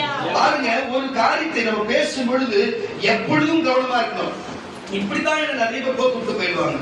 கோர்த்து விட்டு அவங்க போயிடுவாங்க. நான் பல இடத்துல அப்படி மாட்டின்னு பல காலத்துக்கு நான் சிக்கி தவித்திருக்கிறேன். எதுக்கு இதை சொல்றேன்னு சொன்னா, இப்போ ராஜாங்கம் நடக்கிறது, ஒரு அரசாங்கம் நடக்கிறது, ஒரு இன்னைக்கு அரசியல் துறை நடக்கிறது, ஒரு ராஜாங்கம் நடக்கிறதுன்னு சொன்னா, அப்போ அவங்க ரெண்டு பேரும் பக்கத்துல நிக்க வச்சுட்டு ஒருத்தனை புகழ்ந்து துதிப்பாடி ஒருத்தர் வந்து ஒன்றுமே சொல்லாமல் சாதாரணமா விட்டா, அப்போ புகழ்ந்து பாடினவன் சந்தோஷமா போயிடுவான். ஆனா புகழ்ந்து பாடாத மனநிலை என்னவா இருக்கும், இருதயம் என்னவா இருக்கும்? நீங்களே சொல்லுங்க. இனி என்ன தலை பேசுறோம்? விசனமா இருக்குமா இருக்காது? அவன் இருந்த விசனமே கவலை அவனுக்கு இருக்கும்னா ஒரு அலையிலையா சொல்லுங்க. அப்ப அவன் இருந்த விசனமா இருக்கும் என்று சொன்னா அது நிமித்தம் என்னென்ன நடக்கலாம் சொல்லுங்க. கொலை நடக்கலாம் ஒரு அலையில சொல்லுங்களேன். வெட்டு குத்து கைகலப்பு நடக்கலாம் ஒரு அலையில சொல்லுங்களேன். தள்ளுபடி நடக்கலாம் ஒரு அலையில சொல்லுங்களேன். வழிபாடுதல் நடக்கலாமா ஒரு அலையில சொல்லுங்களேன். என்ன வேணாலும் நடக்கலாம். ஆனா நம்ம சொன்ன எல்லாமே நடந்தது. சொல்றவங்க சொல்லிட்டு போயிட்டாங்க, சொல்றவங்க சொல்லிட்டு போயிட்டாங்க. ஆனா அதை கேட்டவன் செய்த காரியம் பல பெரிய காரியமா வாசிக்க கேட்கலாம். 1 சாமுவேல் புஸ்தகம் 18ஆம் அதிகாரம், 1 சாமுவேல் புஸ்தகம் 18ஆம் அதிகாரம் 8ஆம் வசனத்தை எடுத்து வச்சுக்கலாம். என்ன காரியம் சொன்னா, தாவீதுக்கு பாருங்க, தாவீது சவுல் சொல்லுகிறார். சவுல் ஒரு ஒரு ஒரு ஒரு தேசத்திற்கு போய் அங்க இருக்கிற ஜனங்களை காப்பாற்றி கைப்பற்றி வர வேண்டும் என்று சொல்லி பெலிஸ்தர்களுக்கு விரோதமாய் நீ எழுதி போக வேண்டும் என்று சொல்லி பல காரியங்கள் செய்து அப்படிப்பட்ட அனுப்பினார். கோலியாத்தை முறியடித்தான். உங்களுக்கு தெரியும், எத்தனை பெலிஸ்தர்களையும் கொன்று குவித்தான் என்று தெரியும். அப்பொழுது வெற்றி சிறந்து அங்க தாவீது வரும் பொழுது அங்க ராஜாவாகிய அந்த இடத்துல சவுல் நின்று கொண்டிருக்கிறார். ஊருடைய குடிமக்கள் எல்லாருமே அங்க இருக்கிற எல்லாருமே சொல்லுகிறார்கள், ஒரு ஏகாரமாய் பாடுகிறார்கள். என்ன பாடுகிறார்கள் சொன்னா, பாருங்க, சவுல் கொன்றதோ 1000, சவுல் கொன்றதோ 1000, ஆனால் தாவீது கொன்றதோ 10000, தாவீது கொன்றதோ 10000. ஆனா 10000 பேர் கொண்டாடுறது இல்ல, ஒரே ஒரு கோலியாத்தை கொன்றாரு. அவ்வளவுதான் நமக்கு தெரியும். எதுக்கு இதை சொல்றேன்னு சொன்னா, சொல்லும் போது சொல்லிட்டு போயிட்டாங்க. தாவீதை கேட்டு காதுக்கு இன்பமா இருக்கு, அவரு போயிட்டாரு. ஆனா இதை கேட்ட சவுலுடைய மனம் வெசனமா இருந்ததா. என்னடா இது, நான் ராஜாவா இருக்கிறேன், நான் அனுப்பினேன், கூட இருக்கிற சுத்திப்பாருங்க எல்லாருமே அவனுக்கு பாடிக்கிறாங்களே என்று சொல்லி அவனுடைய எண்ணங்களும் அவனுடைய சிந்தனைகள் எல்லாமே வெசனப்பட்டு இருக்கு. என்ன செய்யலாம், சவுல் சாகும் வரைக்கும் தாவீதை துரத்தி கொண்டே இருந்தான். புரியுதா இல்லையா? சவுல் சாகும் வரைக்கும் தாவீதுடைய இறுதி என்னவா இருந்தது? என்ன இருந்தது? அது கிடையாது, தெளிவா சொல்லு. ஒண்ணுக்கு தெரியல, மக்கள் சாம்பிராணில ஒண்ணு. ஏன் சொன்ன காலம் கேட்காதா? எல்லாம் எப்படி இருக்கு? அல்லேலூயா. அப்போ சவுலுக்கு எப்படிப்பட்ட காரியம் இருந்ததோ பாருங்க, அவனுடைய சாகும் வரைக்கும் பாருங்க, சவுல் சாகும் வரைக்கும் தாவீதுக்கு கவலையாகவே இருந்தது. அவன் இறுதி விஷமப்பட்டே இருந்ததா. ஒரே ஒரு நாள் சவுல் கொன்றது 1000, தாவீது கொன்றது 10000 சொன்ன வார்த்தை நிமித்தம் சவுலுடைய இருதயம் விசனப்பட்டது. சரிதான். ஆனா அதோட இல்ல, ஆனா சவுலுடைய வாழ்நாள் முழுவதும் அவன் சாகும் வரைக்கும் அவன் தாவீதை விசனத்தோடே வைத்தான் என்று வேதம் சொல்லுகிறது. கரண தட்டி வழியில் சொல்லுங்க. அப்போ நம்ம ஒரு இடத்துல பேசும் பொழுதும், ஒரு குழந்தையை கொஞ்சம் பொழுதும், ஒருத்தரை பத்தி பேசும் பொழுதும் தயவு செய்து சொல்லுகிறேன், இந்த மாதிரி எரிச்சல் பேச்செல்லாம் பேசவே கூடாது. நான் உங்களுக்கு தெளிவா சொல்லுகிறேன். எந்த இடத்துல சிறு குச்சு பழுக்கத்தோதும், இன்னைக்கு ஒருத்தர் நம்ம ஏத்தி விட்டு ஒருத்தர் இறக்கி விட்டா மாதிரி பேசலாம், நாளைக்கு என்ன வேணா சூழ்நிலை நடக்கலாம். தயவு செய்து சொல்லு, ஒருவேளை நீ பேசிட்டு போயிடலாம், ஆனா கேட்டவனுடைய மனம் என்னவா இருக்கும்? முன்னோர்த்தவன் நல்ல விதமா சொன்னவன் சந்தோஷமா இருக்கும். ஆனா கெட்டவன் கேட்டவன் என்னையா அப்படி பேசணும், நமக்கு என்ன செய்வாரா செய்ய மாட்டாங்க. இன்னைக்கு அநேகருக்கு பண உதவி செய்யாத காரணமும், அநேகருக்கு சபைக்கு ஒரு தோஷம் இல்லாத காரணமும், தேவன் என் கூட சொல்லிட்டோம், என்கிட்ட வல்லமை கிருபை இருக்குன்னு சொல்லிட்டோம். இதனாலதான் எல்லாரும் மேல ஒரு விஷம் என் கடைசி வரைக்கும் விஷத்தையே கூறானு. ஒருத்தவங்க ஒரு வார்த்தை கொடுக்க மாட்டான், ஒருத்தவங்க சபைக்கு ஒரு ஒத்தாசை பண்ண மாட்டான். புரியுதா இல்லையா? நாடு இப்படிதான் போச்சு. கூட இருக்கிற கை கொடுக்குது. அவர் கூட தேவன் பேசுவார்ப்பா, அவருக்கு கை வச்சாலும் எல்லாத்தையும் சொல்லுவார்ப்பா, அவரு எல்லாமே சொல்லுவார்ப்பா. இவங்க ஏத்தி விட்டு அவனுக்கு போயிட்டானுங்க. அவனுக்குன்னா எனக்கு அப்படி சொல்லலையே, உனக்கு மட்டும் நல்ல எப்படி சொன்னாரு, உனக்கு மட்டும் நல்ல எப்படி சொல்றாரு சொல்லிட்டு அவர் மேல கோவப்பட்டு என்ன வசனமாக்குறாங்க ஒவ்வொரு நாளும். புரியுதா இல்லையா? எல்லாத்துக்கும் நல்ல டக்கு டக்கு அடிச்சுட்டு போயிடுவாரு. சரி நீ வாசிடாப்பா, நீ ஆச்சிருக்கிறியாடா, நீயே பல வசனமா இருக்கிற போது வாசி. அந்த வார்த்தை சவுலுக்கு விசனமா இருந்தது. உனக்கு விசனமா இல்லையா? உன் மனைவிக்கு விசனமா இருந்தது. வாசி. அந்த வார்த்தை சவுலுக்கு விசனமா இருந்தது. சவுலுக்கு விசனமா இருந்தது. அவன் மிகுந்த எரிச்சல் அடைந்து தாவீதுக்கு 16,000 எனக்கோ 1000 கொடுத்தார்கள்.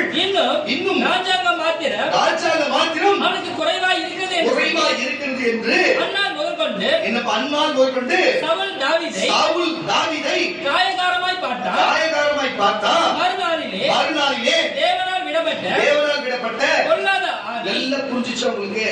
அப்போ நம்ம நல்லவனா இருக்கிற ஒருத்த மேல வெசன பட்டா கூட ஆட்டோமேட்டிக்கா பிசாசு நமக்குள்ள வந்துடும். புரியுதா இல்லையா?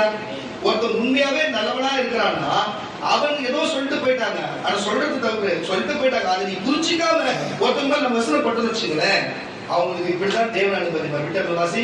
தேவனால் விடப்பட்ட பொல்லாத ஆவி சவுலின் மேல் இறங்கிச்சு. கரங்க தச்சு வரலையா சொல்லுவாங்க. அப்ப இந்த மாதிரி இறங்கி அவன் என்ன பைத்தியமாகி போனா, என்ன நடந்தது, அவனுக்கு யார் வந்து அந்த இசை வாசித்து அது தொழிக்கிறது, தாவீதுதான் தொழிக்கிறார் உங்களுக்கு தெரியும். ஏன் இதை சொன்னா ஒரு நேரம் விசனம் யாருல படுறோமோ அவங்களை கொண்டே கர்த்தர் செய்ய வல்லவராக இருக்கிறாரு, அவங்களை கொண்டே விடுதலை கொடுக்க வல்லவராக இருக்கிறாரு.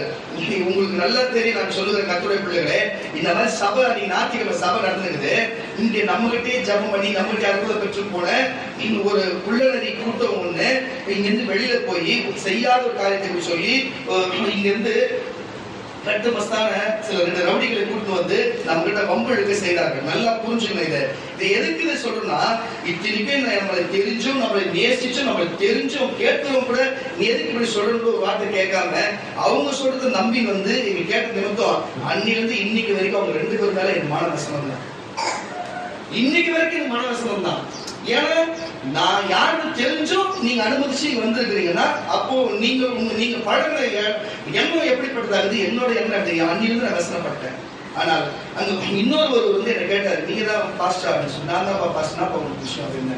இந்த மாதிரி நீங்க இந்த மாதிரி ஏதோ காசு தரலாமா, யார் பாஸ் சொன்னது அப்படின்னு சொன்னாங்க. திரும்ப நாட்டியமா சர்ச்சு நடக்குது. சரி நீ போப்பா, சர்ச்சு முதல்ல பேசி நான் போப்பான்னு சொல்லியாச்சு. அது போகும்போது வரும்போது கொஞ்சம் பார்த்தா கொஞ்சம் பேசி கொஞ்சம் தாக்க உடையணும்னு நினைச்சிருந்தோம். ஆனா சூழ்நிலை அவங்க அமைங்க கர்த்தர் தாக்க வச்சாரு. ஹல்லேலூயா. கரெக்டா பிசாசு போச்சு, ஒரு பெரிய ரகலையை கொண்டு வந்து இங்க விட்டாங்க. விட்டதுக்கு அப்புறம் நான் தான் ஜெபிச்சேன். புரியுதாங்க? ஐயோ ஐயா எனக்கு ஒன்னும் புரியலன்னு கையில காலில் விழுந்து ஜெபம் பண்ணி பெரிய விடுதலை ஆக்கி கர்த்தர் அனுப்பி விட்டார். காரணம் தச்சு வேலை சொல்லுவோம். எதுக்கு சொன்னா, ஏன் செய்யறோம், எதுக்கு செய்யறோம், சொல்றது யாரு, பிசாசா, என்னன்னே தெரியல. கேட்க போறவங்க யாரு, எதுவுமே தெரியல. நீட்டா ஒரு ஊழியக்காரனுக்கு என்னன்னே தெரியல உள்ள வந்ததுக்கு. ஆனா இன்னைக்கு நிலைமை கை கால் விழுந்துச்சுன்னு கேள்விப்படுறேன். அப்ப கூட என்ன சொன்னாங்க, கை கால் விழுந்துச்சு ஜெபம். அப்பயே நான் தான் ஜெபம் பண்ணேன். இன்னைக்கு இருக்கிறாங்களா இல்ல சென்றாங்களா தெரியல. ஏன் இதை உங்களுக்கு நான் சொல்றேன்னு சொன்னா, கேட்க கூடாதுல்ல. நான் பார்த்ததே கிடையாது. என்ன கேட்க கூடாது. ஃபர்ஸ்ட் தப்பு இல்லையா? இப்படி என் மனசுல இருந்த வசனம் தேவ வசனப்பட்டு செய்தாரா இல்லையா? நம்ம கிட்ட வந்து கேட்க வச்சாரா இல்லையா? நம்மளே ஜெபம் பண்ண வச்சாரா இல்லையா? இங்க வந்து உட்கார வச்சாரா இல்லையா? இதே மாதிரி சில வீடியோ வந்து குரூப்ல மொத்தமா போடும்போது அந்த பையன் ஆர்எஸ்எஸ் போகிறது எனக்கு தெரியல. நமக்கு தெரிஞ்ச பையன் சின்ன வந்து பார்த்த பையன் அவங்களால எனக்கு மெசேஜ் அனுப்புறானா, எனக்கு இந்த மாதிரி வீடியோல அனுப்புவாரான்ட்டு. நான் இந்த வீடியோ அனுப்பிச்சேன், என்ன வீடியோ எனக்கு தெரியடா, போய் பாருங்க. போய் பார்த்தா நம்ம சர்ச்சுடைய லிங்க் வீடியோ போயிருக்கு, வேற ஒன்றும் கிடையாது. அப்படியாடா, சரிடா இல்லடா குரூப்ல இருக்க கனெக்ட் ஆயிட்டு போகுது, உனக்கு நான் அனுப்புறடா, எனக்கு தெரியலடா, சரி நான் உங்க நம்பர் டெலிட் பண்ணிட்டேன். அவங்க டெலிட் பண்ணிட்டேன். சூழ்நிலை வந்தது. பார்த்தா வந்து உள்ள உட்காந்து சர்ச்சில். அதுதான் அவனுக்கு ரெக்கார்டிங்ல பார்க்க தேவையில்ல, நான் லைவா பார்க்கணும்னு வந்தான் ஜெபம் பண்ணி கத்து கையெழுத்து கும்பிட்டானா போனா. இதெல்லாம் பெருமைக்கு சொல்லுவீங்க. மனசு இருக்கிற பிரசனத்தை தேவன் அறிந்து கர்த்தர் எக்கடி கூட செக்கடி வரணும் வந்துதான் போவாங்க. ஹல்லேலூயா. இன்னைக்கு கூட பார்க்கிறேன், இப்படி கையை பிடிச்சிட்டு போறாங்க. குதிரைக்குல இது கடவுளை கட்டுவாங்க.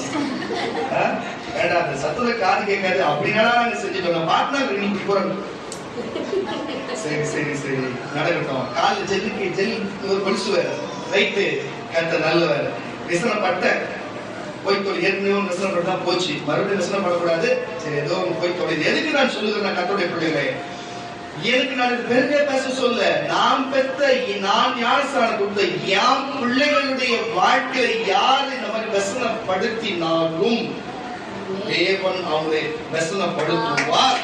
அந்த குடும்பத்துக்கு விரோதமா எழுப்பினாலும் என் பிள்ளை ஞானஸ்நானம் கொடுத்த என் பிள்ளைகளுக்கு விரோதமா எந்த மனுஷனோ எந்த பிசாசோ யார் எழுப்பினாலும் கர்த்தர் அவளை வாழ விடாம செய்வார்.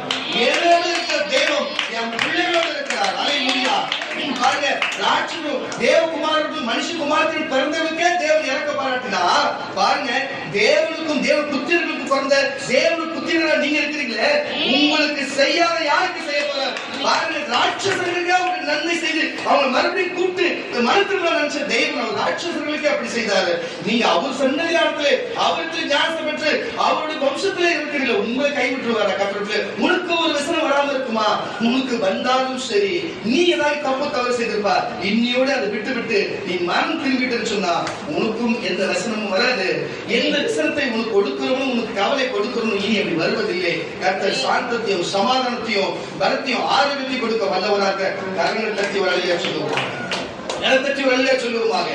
எதுக்கு நான் உங்களுக்கு சொல்லணும்னு சொன்னா, யாருடைய இப்ப பேசுற சில மனதை கவலைப்படுற மாதிரி இருக்கலாம், உள்ளதை சொல்லிதான் உள்ளுக்குள்ள வச்சுக்க கூடாது.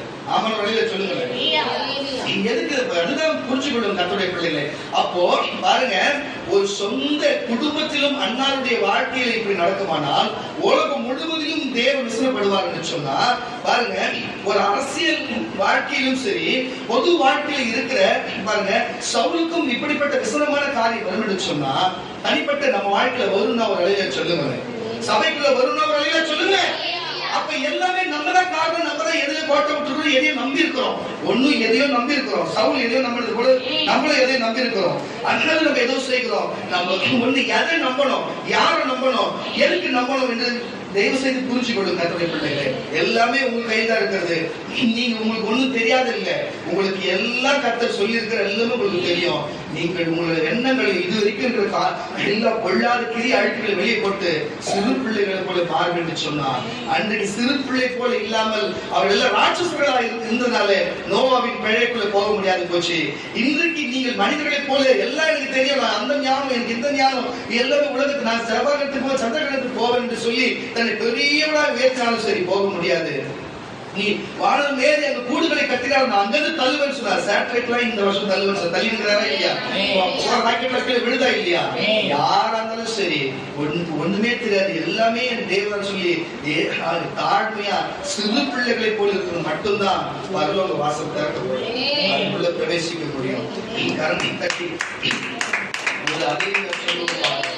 அப்படியாய் நமக்கு தேவன் கொடுக்க வல்லவரா இருக்கிறார். சரி, இன்னைக்கு சரி அன்னைக்கு பார்த்தீங்கன்னா நோவாவை கொண்டு தேவன் இப்படிப்பட்ட காரியத்தை செய்தார். இன்றைக்கு யாரை குறித்து செய்கிறார்?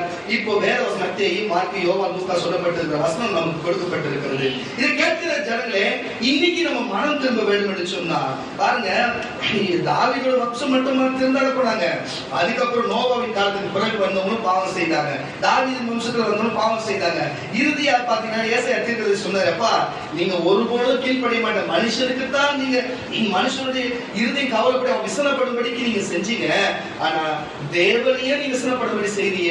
மனுஷனை விசனப்படி செய்தா தேவனை மன்னிப்பு போயிட்டு மனுஷனுடைய மன்னிப்பு போயிட்டா மாறிட முடியும். ஆனா தேவனை நீ விசனப்படுத்தினா எப்படி நோவாவின் காலத்தில் அடிக்கப்பட்டது போல, எப்படி சவுல் தாவீதின் மேலே விசனப்பட்டு அங்க எப்படி சவுலுடைய வாழ்க்கை அழிந்து போனது போல, பாருங்க புரிஞ்சுக்கொள்ளுங்க கர்த்தருடைய பிள்ளைகளே, அப்படி செய்யக்கூடாது என்று சொல்லி அவர் முன்னெச்சரிக்கையா தீர்க்க தரிசனமா பழைய ஏற்பாட்டு காலத்துல மக்களுக்கும் சரி, புதிய ஏற்பாட்டு காலத்துல வாழ்ந்த மக்களுக்கும் சரி, நீ கிருபையின் காலகட்டத்தில் வாழ்ற உனக்கும் எனக்கும் சரி ஒரே வார்த்தையை சொல்லிவிட்டு போயிருக்கிறார். கரங்களை தட்டி ஒரு அலையா சொல்லுங்க. தேவனை விசனப்படுத்தக்கூடாது. தேவன் எப்படி இருப்பார், தேவன் எப்படி வருவார், தேவன் எங்க அவதரிப்பார் என்ற காரியத்தை தெளிவாய் சொல்லியிருக்கிறார். ஏசாயா எழுதின தீர்க்கதரிசன புஸ்தகங்கள், ஏசாயா எழுதின தீர்க்கதரிசன புஸ்தகங்கள் 7ஆம் அதிகாரம் 13ஆம் வசனம், 7ஆம் அதிகாரம் 13ஆம் வசனோட வாசிக்க கேட்கிறோம். அப்பொழுது பாருங்க அந்த ஜனங்கள் எல்லாரையும் பார்த்து சொல்றாரு, அப்பா நீங்க தான் விசனப்படுத்துறீங்க, நீங்க தான் தேவனுக்கு விசனப்படுத்துறீங்க. தேவன்கிட்ட கேளு, மறுமொழி கேளுங்க, தேவன்கிட்ட பேசுங்க, தேவன் என்ன சொல்ற கேளுங்க, தேவனுக்கு மன்றிடுங்க என்று அவர் கேட்கும் பொழுது ஒருத்தரும் எல்லாரும் பயந்து, ஐயோ அவர் பேச நம்ம கேட்கலாம் தவிர நம்ம அவர்கிட்ட பேசி கேட்கறது நம்மளால முடியாது, எங்களால முடியாது நடுங்கி போனார்களாம். அந்த தீர்க்கதரிசி என்ன சொல்லுகிறாருங்க வாசி.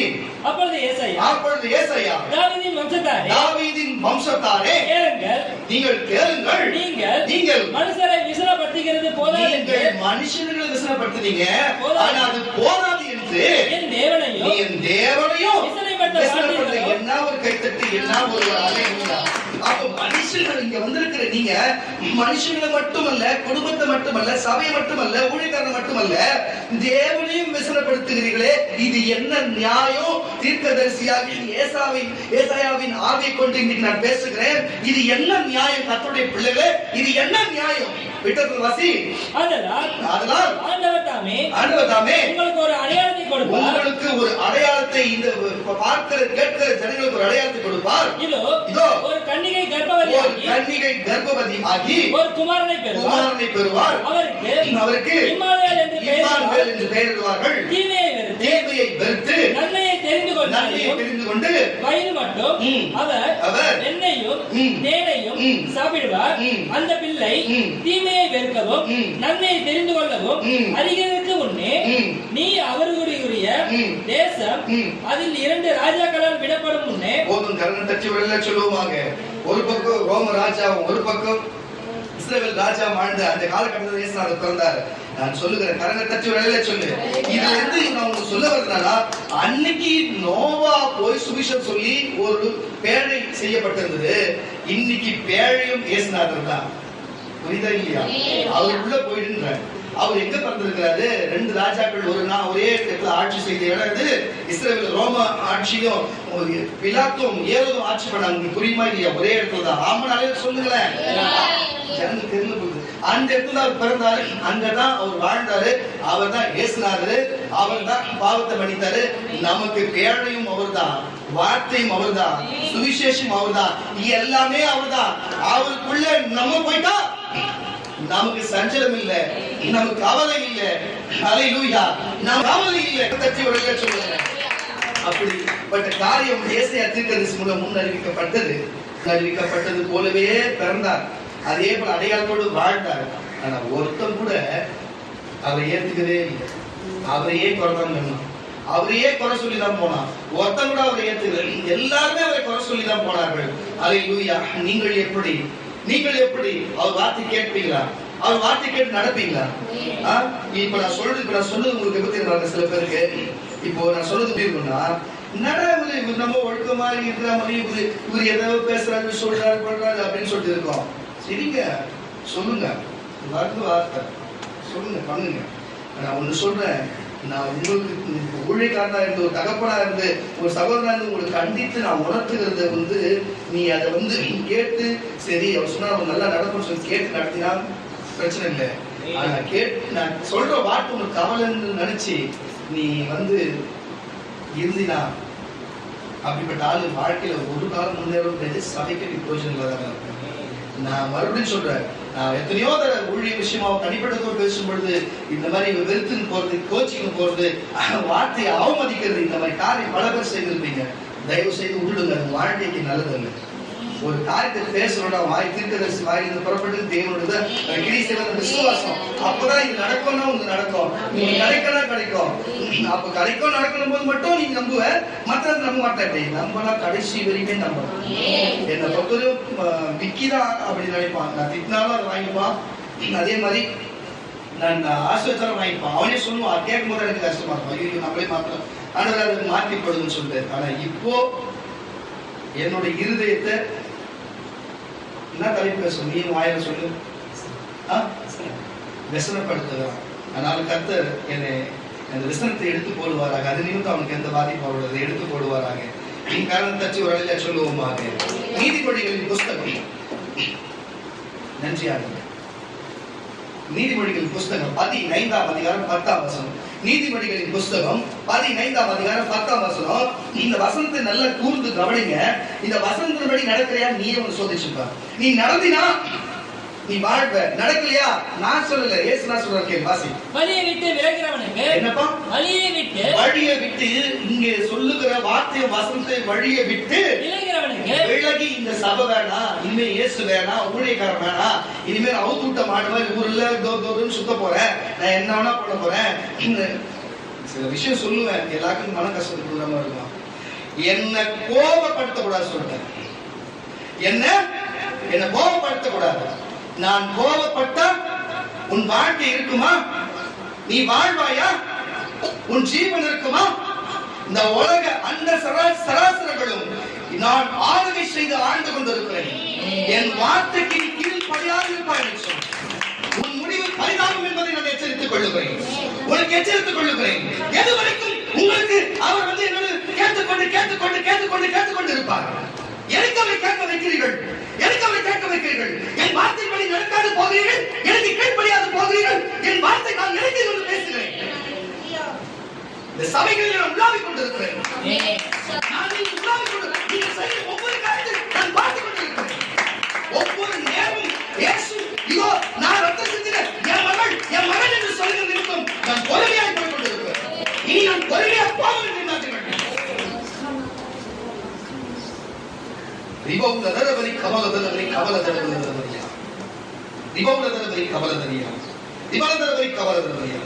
என்ன வேதனைப்படுத்துறதுக்கே செய்வியா மகன்? அவன் என்ன வேதனைப்படுத்துறதே செய்வியா? அவர் என்ன கேள்வி கேட்கும்படி வைப்பீர்கள். அவர் என்னை கேள்வி கேட்கும்படி அவர் சொல்லுகிறதை சொல்லி கேட்டு நான் பரலோகத்தை விட்டு பூமிக்கு இறங்கி உங்களுக்காக நான் கரத்திலும் பாட்டிலும் ஆண்டிடிக்கப்பட்டு நாய் கொதறி போல் என் சரீரம் முழுவதும் கொதறி நான் உங்களுக்காக ரத்தம் சிந்தினேன். அவர் என்னை கேள்வி கேட்க வைக்கிறீர்களே, என் கேள்வி கேட்க வைக்கிறீர்களே. ஒவ்வொரு நாளும் நீங்கள் செய்கிறதும் சிந்திக்கிறதும் என் இருதயத்துக்கு எனக்கு விசனமா இருக்கிறது. என்னை வேதனைப்படுத்தாதீர்கள், இனியாகிலும் கீழ்ப்படிந்து வாழுங்கள், சிறு பிள்ளைகளைப் போல வாழுங்கள். தீபாவளி தரவரி கவல தரவரி என்றுராத்துலா ரிஷந்த ரவல தரவரி என்றுராத்துலா. புரிஞ்சுங்க. வசந்த வாசி அந்த வழியை விட்டு விலகுகிறவனுக்கு புத்திமதி விசலமா இருக்கும். இதுதான் சொல்றேன் பாருங்க. ஒரு வழியை விட்டு ஒருத்தவங்க கெட்டு போறாங்க, அவங்க திருத்தவே முடியாது. அவங்க அடிமை, அவங்க போனுக்கு அடிமை, அவங்க வாழ்க்கைக்கு அடிமை, அவங்க அவ்வளவுதான். அவங்க ஊழியம் இனிமே செய்ய மாட்டாங்க, இனி சபைக்கு வர மாட்டாங்க, இனிமே தேவனுக்கு கீழ்ப்படிய மாட்டாங்கன்னா இதுதான் முடிவு. வாசி பசங்க வழியை விட்டு விலகுகிறவனுக்கு ஊழியம் சபை கிறிஸ்து என்னும் நானே வழியும் சத்தியமும். அப்ப வழியை விட்டு விலகுகிறவனுக்கு அப்ப இயேசுவை விட்டு வளர்க்குதுன்னு அர்த்தம். கொஞ்சம் சின்ன தவறுக்கு சபைக்குள்ள கால் வைக்க முடியல, கொஞ்சம் தவறுக்கு பலிப்பீடத்துல ஏற முடியல. ஆமாவா இல்லையா? எச்சரிக்கிறவங்க அதுதான் சொல்றேன். யாராலுமே ஒண்ணுதான். புரிஞ்சுக்க வாசி. வழியை விட்டு விலகுகிறவனுக்கு புத்திமதி விசலமா இருக்கும். நான் சொல்லுகிற புத்திமதி உங்களுக்கு விசலமா இருக்கும். ஊழியக்காரன் சொல்லுகிறது விசலம். இப்ப கூட சொல்லும் பொழுது உங்களுக்கு மன கவலையா இருக்கும். இவரே போய் சொல்றாரு அப்படின்னு சொல்லிட்டு. நான் சொன்னது யார் சொல்றீங்க? நான் சொன்னது யார் சொல்றீங்க? இதுக்கு நான் போய் பரிசுத்த ஆவியான இயேசுவை கூட்டு வந்தா அவர் சொன்னாச்சு கேட்பீங்களா? சொல்லுங்க. இப்போ நான் கூட்டு வரப்பா அப்பா பேசுறீங்களா? நீங்க நான் சொன்னது யார் சொல்லுங்க? நீங்க தான் சொல்லுங்க. வாசி. வழியை விட்டு விலகுகிறவனுக்கு புத்திமதி விசனமா இருக்கும். கடிந்து கொள்ளுதலை புரியுதா? வழி விட்டு வரவனுக்கு புத்திமதி. நான் சொல்ற புத்திமதி இந்த வேற வசனத்து புத்திமதி விசனமா இருக்கும். என்ன ஒரு விசுவாசம், என்ன கேட்டு அப்ப புத்திமதி கூட வசனமா இருக்குமா? புத்திமதி கூட கவலையா இருக்குமா? புத்திமதிக்கு எவ்வளவு கவலையா இருக்குமா? புரியுதா இல்லையா? அம்மா திட்டினா, அப்பா திட்டினா, புருஷன் திட்டினா, மனைவி திட்டினா, பிள்ளைங்க திட்டினா, ஃப்ரெண்டு திட்டினா, அவன் திட்டினா, இவன் திட்டினா, ஊழியக்காரன் திட்டினா, இல்ல தேவனை திட்டினா கூட என்னவா இருக்கும்? வசனம் இருக்கும். வசனமா இருக்குமா இல்லையா? ஒரு நல்ல புத்திமதி சொல்ல கூட வசனமா தான் இருக்கும். அப்படிப்பட்ட ஆட்கள் இருக்குமா? வாசி பசங்க. வழியை விட்டு விலகுகிறவனுக்கு புத்திமதி வசனமா இருக்கும். கடிந்து தேவன் கடிந்து கொண்டதை கூட பார்த்துக்கிறீங்களா? தேவன் என்ன கடிந்து கொண்டு இருக்கிறாரா? வேற வசனம் கடிந்து கொள்வார் பாருங்க, பார்த்துக்கிறீங்களா? சில நேரத்துல ஊழியக்காரங்களுக்கு தனிப்பட்ட கோபப்பட்டு பார்த்துட்டீங்களா? அது போல கடிந்து கொள்ளுதலை வெறுக்கிறவன் சாவான். அதுதான் சொல்றேன். ஏசப்பா கூட பாத்தீங்கன்னு வச்சுக்கோ, போனா போது அன்பா விட்டுருவாரு. ஆனா செய்யலாம் செத்துருவோம், அது வேற விஷயம். ஆனா பரிசுத்தர் விட மாட்டாரு, அவரு தான் கட்டி மாற்றுவாரு. அவருக்கு அந்த மன்னிப்புன்றதே கிடையாது, மன்னிப்பு லிஸ்டிக்கா போக மாட்டாரு. ஆனா அதான் ஏமாத்தி கிடக்குறோம்ல. வழியை விட்டு விலகிறவனுக்கு புத்திமதி விசனமாய் இருக்கும். கடிந்து கொள்ளுதலை வெறுக்கிறவனுக்கு சாபம் பாதாளமும் அழிவும் கர்த்தருடைய பார்வைக்கு பிரேட்சமாய் இருக்க பக்கத்திலே இருக்க மனுபுத்திரனுடைய இருதயம் அதிக பிரேட்சமாய் இருக்கும் அல்லவா? அதிக பிரேட்சமாய் இருக்கும் அல்லவா? அப்ப எவ்வளவு பக்கத்திலே இருக்கும் அல்லவா? பரியாசக்காரன் தான் கிண்டல் பண்ற கேலி பண்றவன் தன்னை கடிந்து கொள்ளுகிறவனை நேசிக்கிறான் நேசிக்க மாட்டான். ஞானவான்களிடத்திலே அறிவுள்ளவனுக்கு போக மாட்டான். மனமகிழ்ச்சி முகமலர்ச்சியை தரும், மன துக்கத்தினாலும் ஆவி முறிந்து போகும். விஷயம் என்ன சொல்ல வருதுன்னா, ஹல்லேலூயா. அப்ப கண்டிச்சு தேவன் ஒரு காரியத்தை வெளிப்படுறோம், ஊழியக்காரர் ஒரு காரியத்தை சொன்னாலும் தயவு செய்து அதை வசனப்படாம கேட்டு நம்ம வாழ்க்கைக்கு நம்ம குடும்பத்துக்கு தான் சொல்றாங்கன்னு சொல்லி கேட்டு போனீங்கன்னா நித்திய ஜீவன் உண்டாகும். பாவம் மன்னிப்பு, பரலோக நித்திய ஜீவன், பரலோக வாசல் போய் பிரவேசிப்ப. நீ தான் குழந்தை போல இருக்கிறவ, ஆனா அதுக்கு எழுத்து பேசி நிக்கிறவன் நீ குழந்தை போல, நீ அரக்க குணம், உனக்கு ராட்சச குணம், பிசாசு குணம், மிருக குணம் என்று பொருள்படும். அப்படிப்பட்டவர்கள நரகம் தள்ளப்படும். புரிஞ்சிச்சா வெளியில சொல்லுங்க. அப்ப இதுதான் விஷயம். அதை முஸ்லிமா 2 வருஷம் நினைக்கிறேன். நன்றி ஆவியான தேவனே, முஸ்லிம் நன்றி, இஸ்ரவேலின் பரிசுத்தரே நன்றி ஆண்டவரே. வாசிக்க கேட்கலாம். ரோமருக்கு நன்றி ஆண்டு. மார்க்குவின் புஸ்தகம் 14ஆம் அதிகாரம், மார்க்குவின் புஸ்தகம் 14ஆம் அதிகாரம் 4ஆம் வசனம். இதுல ஒரு காரியத்தை சொல்ற பாருங்க. இதுல நம்ம சபை வருமா, இந்த வசனத்துல சபை வருமா, நான் கூட இந்த வசனத்துல வருவானா? இது இயேசுவ தீர்க்க தரிசனமாவே நமக்கு இப்போ கொடுத்திருக்கிறாராம். இந்த நாள்ல நம்ம பேசுவோம் அப்படின்னு சொல்லிட்டு அப்படின்னு ஆவியானவர் சொல்லிட்டு இருக்காரு. எதுக்கு இதை சொல்றேன்னா பாருங்க, ஒரு காரியத்தை உங்களுக்கு சொல்றேன். இப்போ இயேசுநாதர் ஒரு குஷ்டரோகியா இருந்த அவர் சுஸ்தமாக்கின அவங்க ஒரு வீட்டுக்கு போயிருக்காரு. சுஸ்தமாயிட்டா அவங்ககிட்ட சாப்பிட கொடுத்துதான் அவங்க போயிருந்தாங்க. அப்போ அந்த இடத்துல அவங்க சீஷரா இருக்கும்போது ஒரு மக வர, ஒரு மக இயேசுநாதர் கட்டி பிடிச்சிட்டு காலை பிடிச்சிட்டு ஏசப்பா பிடிச்சின்னு ஆண்டவரே நான் செஞ்ச பார்க்க மாட்டேங்கன்னு சொல்லி பேசுறது மட்டும் இல்லாம இல்ல பரிமள தைலம் தெரியுமா உங்களுக்கு? அதை காட்டிலும் விலை உயர்ந்தது. அது பேர் கட்டுமாறு அது அந்த நளினா என்ற ஒரு நல்ல ஒரு நளினமா நல்ல ஒரு தயவு வகை. அது தலையில ஊத்தி தாடியில் உடம்பெல்லாம் வழியத்தக்க ஊத்தி விட்டு போயிட்டாங்க. அது பாத்தீங்கன்னா அப்பயும் 300 ரூபாய் போகுமா, 300 காசு. புரியுதா இல்லையா உங்களுக்கு? அது 300 காசு போகுமா. கூட பாக்குறாங்க சீஷர்களா தெரியல, பக்கத்துல பார்த்து இவ்வளவு வீண் பண்றாங்களே, நம்ம கையில கொடுத்துருந்தா நம்ம வித்துருந்தா 300 ரூபாய் கிடைச்சிருக்கோம், நம்ம யாருன்னா ஏழைகளுக்கு தர்மம் பண்ணிருக்கலாம் சொல்லி அவன் இருதயம் கவலைப்படுறான். அப்போ ஏசார் அவனை பார்த்து, அப்பா என்னப்பா இது, உங்க கையில காசு இருக்கும், உங்க கையில பொருள் இருக்கும், ஏழைங்க எளியவங்க எப்பவும் கண்ணில் படுவாங்க, நீ பார்க்கும் போதுதான் அவங்களுக்கு கூடப்பா. ஏன்பா நான் சொல்றது புரியுதா இல்லையா? ஏசுனவே பேசிக்கிறாரு. இவனுடைய எண்ணம் என்ன நினைக்கிறான், இந்த இது வேஸ்ட் அவருக்கு போட்டதை என் கையில கொடுத்துருந்தா நான் அது வித்து அது காசாக்கி ஏழைகளுக்கு கொடுத்துருப்பேனே, தரித்திரங்களுக்கு உதவி செஞ்சிருப்பேனே. அப்போ ஏசுனோட அதை ஆவில கொண்டு கேட்கறேன்ப்பா, இப்படி நினைக்கிறியே, நீ கவலைப்படுத்துறியேப்பா, நீ பாருங்க உங்க பக்கத்துல எப்பயுமே ஏழைகள் எளிய மக்கள் இருக்கிறாங்க, நீ எப்போனா செஞ்சுக்கலாம், நான் இப்போ கொஞ்ச நாள் தான் இருக்க போறேன். அவ என்னுடைய நான் மறிச்சதுக்கு பின்பு நல்லா கேட்டுக்கிற அவர் போறத எவ்வளவு சீக்கிரமா சொல்றாரு பாருங்க சிஷருக்கு. நான் மறிச்சதுக்கு பின்பு என் சரித்திர பூச வேண்டியதை அவன் இப்பவே முன்னாடியே முந்திக்கினாப்பா, முன்னாடியே முந்திக்கினான். ஆனா நீ கவலைப்படாத, அவளை பாரு, அவளை ஏன் நீங்க தொல்லை கொடுக்குறீங்க, அவளை பேச சொல்லி எந்த தப்பும் சேர்ந்தாலும் சரி தேவனுக்கு கொடுக்கணுன்ற மனதோடு ஒரு தேவன் ஒருத்தரும் கண்டுவதற்கு. அதனால உங்களோட பணத்தையோ காசையோ பொருளை கேட்கணும் இல்லை, உன் உள்ளத்தையும் உன் இருதயத்தையும் அவர் கொடுக்கணும். யாரவனா இருக்கு, நீ என்ன தவறுனா செய்யுது, அதெல்லாம் ஆனா இரு பெண்ணார் அதெல்லாம் விஷயம் இல்லை. ஆனா அவர்கிட்ட தன்னை நீ கொடுக்க வரும் பொழுது தள்ளி விடவே மாட்டேன். கூட இருக்கிறவங்கன்னா அப்படி இவங்க இப்படின்னு சொல்லலாம். நான் உங்களுக்கு தெரியும் எத்தனையோ பிரச்சனை மாட்டி, எத்தனையோ காரியத்துல எனக்கு பிரச்சனை பண்ண, குடும்பத்துக்கு சபைக்கு பிரச்சனை பண்ணிருந்தாலும் சரி, தனிப்பட்டமா கெட்டவனாலும் நான் யாருன்னு முகம் சொல்லி சொல்லுங்க, யார் வந்தாலும் நேசிப்பேன். புரியுதா இல்லையா உங்களுக்கு நல்லா தெரியும். ஏன்னா என்னுடைய எண்ணம் அப்படி இருக்குது. உங்களோட என்ன நேசிக்கிறீங்க, வந்தவங்களோட நீங்க என்ன நேசிக்கிறதுனால நீங்க ஏன் உங்ககிட்ட பேசணும்னு கேட்கறீங்க. உங்களுடைய அன்பை நான் கொச்சப்படுத்தவே இல்லை. உங்க அன்பு தான், உங்க அன்பை நான் நேசிக்கிறேன், தப்பா பேசுறேன். இதை எதுக்கு சொல்றேன்னா, நீங்க ஒரு நாள் மாறணும், நீங்க ஒரு நேசிக்கணும்னு சொல்ல வர. நீங்க ஏமாற சாட் பண்ண குறை சொல்ல, அதனால தப்பா பேச புரியுதா? ஒரு அழகிய சொல்லுங்களேன். எதுக்கு இதை நான் சொல்லுகிறேன்? கர்த்தருடைய பிள்ளைகளே, தேவன் அப்படி சொல்லிதாரா? அப்போ நான் இப்பதானே பாருக்கிறேன், அவன் கொடுக்கும்போது யாருக்குன்னா நீங்க ஏழை இலையில கொடுங்க, எனக்கு கொடுக்க எனக்கு கொடுங்கப்பான்னு சொல்லி அவர் அதை ஏற்றுக்கொண்டு தொல்லை கொடுக்காதுன்னு சொல்லி அவனுடைய சஞ்சலத்தையும் அவனுடைய கவலையை மாத்தி அப்படிப்பட்ட காரியம் செஞ்சாரா? இன்னைக்கு நீ என்னத்தை கொடுக்க கொண்டு வந்திருக்கிற அவருக்கு? ஹல்லேலூயா. பாவத்தை கொடுக்க வந்திருக்கிற, கண்டிப்பா வாங்கிப்பாரு, பாவத்தை எல்லாத்தையும் வாங்கிப்பாரு. அது மட்டும் கொடுத்தா போதுமா? வேற எதுவும் இல்லையா?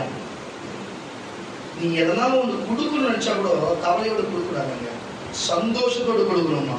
புரியுதா இல்லையா? ஹல்லேலூயா. வாசிக்க கேட்கலாம். அப்பொழுது சிலர் தங்களுக்குள்ளே விசனமடைந்து, நல்ல கேட்டுங்க, அங்க நடக்கிற சம்பவத்தை தங்களுக்குள்ளே அங்க இருக்கிற கும்பல சிலர் விசனமடைந்து இந்த தைலத்தை, இப்ப இதுல இருந்து ஒண்ணு புரியுதா? இயேசு பக்கத்துல இருந்தா கூட ஒரு மனுஷனுக்கு விசனம் வரும். ஒரு மனுஷன் தேவன் பக்கத்துல விசனம் வரும். ஏன்னா விசனம் வரதுக்கு காரணமே மனுஷன் தான், தெய்வம் கிடையாதுங்க. அவனாலதான் மனுஷனாலதான் அவனுக்கு விசனம் வருது. தேவ பக்கத்துல நினைச்சா என்னவா செய்ய முடியும் அறிவு இல்ல. தெய்வத்துக்கு செய்யறத விட கெட்ட நிமிஷம் இருக்கிறாங்க. என்னத்தை காரியத்தை சொல்லுது? மறுபடியும் வாசி பசங்க. அப்பொழுது சிலர் தங்களுக்குள்ளே விசனமடைந்து இந்த தைலத்தை இப்படி வீணாய் செலவழிப்பானே, இதை 300 பணத்திற்கு அதிகமான கிரயத்துக்கு 1970 வருஷம் ஆகுது இந்த சம்பவம் நடந்தது. எப்படி? 1970 வருஷம் ஆகுது இந்த விஷயம் சம்பவம் நடந்தது. அப்பவே 300 ரூபாய்க்கு போகணும். இப்ப எவ்வளவு போகும் சொல்லு? 1993 எங்க அப்பா 7,000 ரூபாய் கொடுத்து ஒரு மேனை வாங்கினாரு. புரியுதுங்களா? அது சமீபத்தில் இருந்த கணக்குப்படி பார்த்தா எப்படி பார்த்தா ஒரு 20 லட்சம் ரூபாய்க்கு கணக்குப்படி பார்த்தா 15. புரியுதா இல்லையா? 7,000 ரூபாய் 15 லட்சத்துக்கு வித்தோம். நாங்க எக்ஸ்ட்ராவும் பொருள் வாங்கினோம், எல்லாமே செஞ்சிருக்கிறோம். இதை எதுக்கு நான் சொல்றேன்னு சொன்னா, இத்தனை இந்த 27 வருஷத்துலயே இவ்வளவு ரேட் அது மாறிடுதுன்னா 300 பணம் அப்பவே. புரியுதா இல்லையா? அப்ப இப்ப எவ்வளவு இருக்கும் அது வாசி விட்டது அதுதான் சொல்றாங்க. அவ்வளவு பணத்தையும் அவங்க சும்மா கிடையாது, அவங்க அதை வித்து நம்ம சாதவே சாப்பிடலாம். அப்படிப்பட்ட ஒரு இதை அவர் இயேசு மேல வச்ச அன்பை, இயேசு அவங்களை நேசிச்சதுனால அப்படியே இயேசு மேல ஊத்திட்டாங்க. ஊத்துறது அப்படியே வடிஞ்சு இயேசு சிலுவையில் அரைப்பது கூட. ஏன் இயேசு சிலுவை நீச்சல் நாட்டு அடிக்காம நமக்கு நீச்சல் நாட்டு தெரியுது, ஆனா அங்க இருக்கிறவங்களுக்கு ஏன் அடிக்க கொமட்டிக்கும் அது மேல வர ரத்தம் பிச்சுக்குன்னு செலவு கீழே வரும், கொமட்டிக்கும் வாங்கி வந்து யாராலுமே ரத்தத்தை ஒரு மாதிரி ஸ்மெல் ஒரு ஆமான வகையில சொல்லுங்க. ஏன்னா ஒரு 40 அடி அடிக்கிறவனையும் கம்மன் அடிச்சிருந்தாங்கன்னா, ஏன்னா இந்த தைலம் அவர் மேல உடம்புல ஊறுறதுனால அடிக்க உள்ள ஊறி வெளில வரனால நீச்சு ஸ்மெல்லே வரல அவனுக்கு. நான் சொல்லவில்லை, இது எல்லாம் வேத அறிஞர்கள். இப்ப இயேசுவே அதை சொல்லுவார். வாசி கருத்து வெளியில சொல்லுவோமாக. வாசி இதை 300 பணத்திற்கு அதிகமான கிரயத்துக்கு விட்டு கொடுக்கலாமே. அது கையில இருக்கிறத வித்தவங்களுக்கே கவலை இல்லை. அதை இவங்க மேல ஊத்திட்டாங்கன்னா கூட வரவங்க கவலைப்படுறாங்க. என்ன கொடுமை கிட்டத்தட்ட வாசியா கொடுக்கலாமே என்று தரித்திரருக்கு விட்டு கொடுக்கலாமே என்று சொல்லி அவளை குறித்து முறுமுறுத்தார்கள். இயேசு உடனே அவர்களை நோக்கி அவளை விட்டு விடுங்கள், அவளை ஒண்ணும் பண்ணாதீங்க, விட்டுருங்கப்பா. ஏன் அவளை சும்மா அவங்களை தொந்தரவு பண்றீங்க? என்னிடத்தில் என்கிட்ட நற்கிரியை செய்திருக்கிறார், எனக்கு நல்லது செஞ்சுக்கிறாப்பாவா. தரித்திரர் எப்போதும் உங்களிடத்துல இருக்கிறார்கள். உங்களுக்கு மனதுண்டாகும் போதெல்லாம், உங்களுக்கு எப்பப்பெல்லாம் ஒருத்தவங்க உதவி செய்யணும் மனசு வரும் போதெல்லாம் நீங்க போய் அவங்களுக்கு நன்மை செய்யலாமே. நானும் இப்பொழுது உங்களுக்கு நான் இதேன். இவள் தன்னால் இயன்றதை செய்தால், அவளால முடிஞ்ச அவ செஞ்சா நான் அடக்கம் பண்ணுவதற்கு, பாருங்க அவர் சொல்றாரு பாருங்க, மகிழ்ச்சியா சொல்றது யாருமே தெரியல. என்ன அடக்கம் பண்ணுவதற்கு எத்தனமாக சரீரத்தில் தைலம் போது பெரிய கோடீஸ்வரன் பூசுற தைலம் போல. அப்ப சொல்ற அது எத்தனமாக என் சரீரத்தில் தைலம் பூச முந்திக் கொண்டா இந்த சுவிசேஷம் உலகத்தில் எங்கெங்கு பிரசங்கிக்கப்படுமோ. இது சின்ன விடுதலை. நான் சுவிசேஷம் எவ்வளவு பிரசங்கம் பண்றேன். இந்த சுவிசேஷம் உலகம் வசந்த வாசி, அவர் வசந்த வாசிங்க. இந்த சுவிசேஷம் இது 9வது 8வது வசனமா? 9வது வசந்த வாசி. இந்த சுவிசேஷம் உலகத்தில் எங்கெங்கே பிரசங்கிக்கப்படுமோ. இன்னைக்கு இந்த நேரத்துல பிரசங்கிக்கப்படுகிறது. அங்கங்கே இவளை நினைப்பதற்காக இவள் செய்ததும் சொல்லப்படும் என்று மெய்யாகவே உங்களுக்கு சொல்கிறேன். என்னுடைய தலைப்பு என்னன்னா, என் தலைப்பு நான் வசனப்பட்ட அதோட முடிச்சுக்கலாமா இல்லையா? டைம் வரல, முடிச்சுக்கலாமா இல்லையா? 9ஆம் வசனம் 4 இருந்து 9 வரை வரணும். நம்ம என்ன இருக்கு? இயேசுனார் உண்மை உள்ளவர். சொன்னாலும் சொன்னதுதான். இன்னைக்கு நம்ம பேசுவது பிரசங்கம் பண்ணணுன்றது கூட அவர் சொல்லிக்கிறாரு.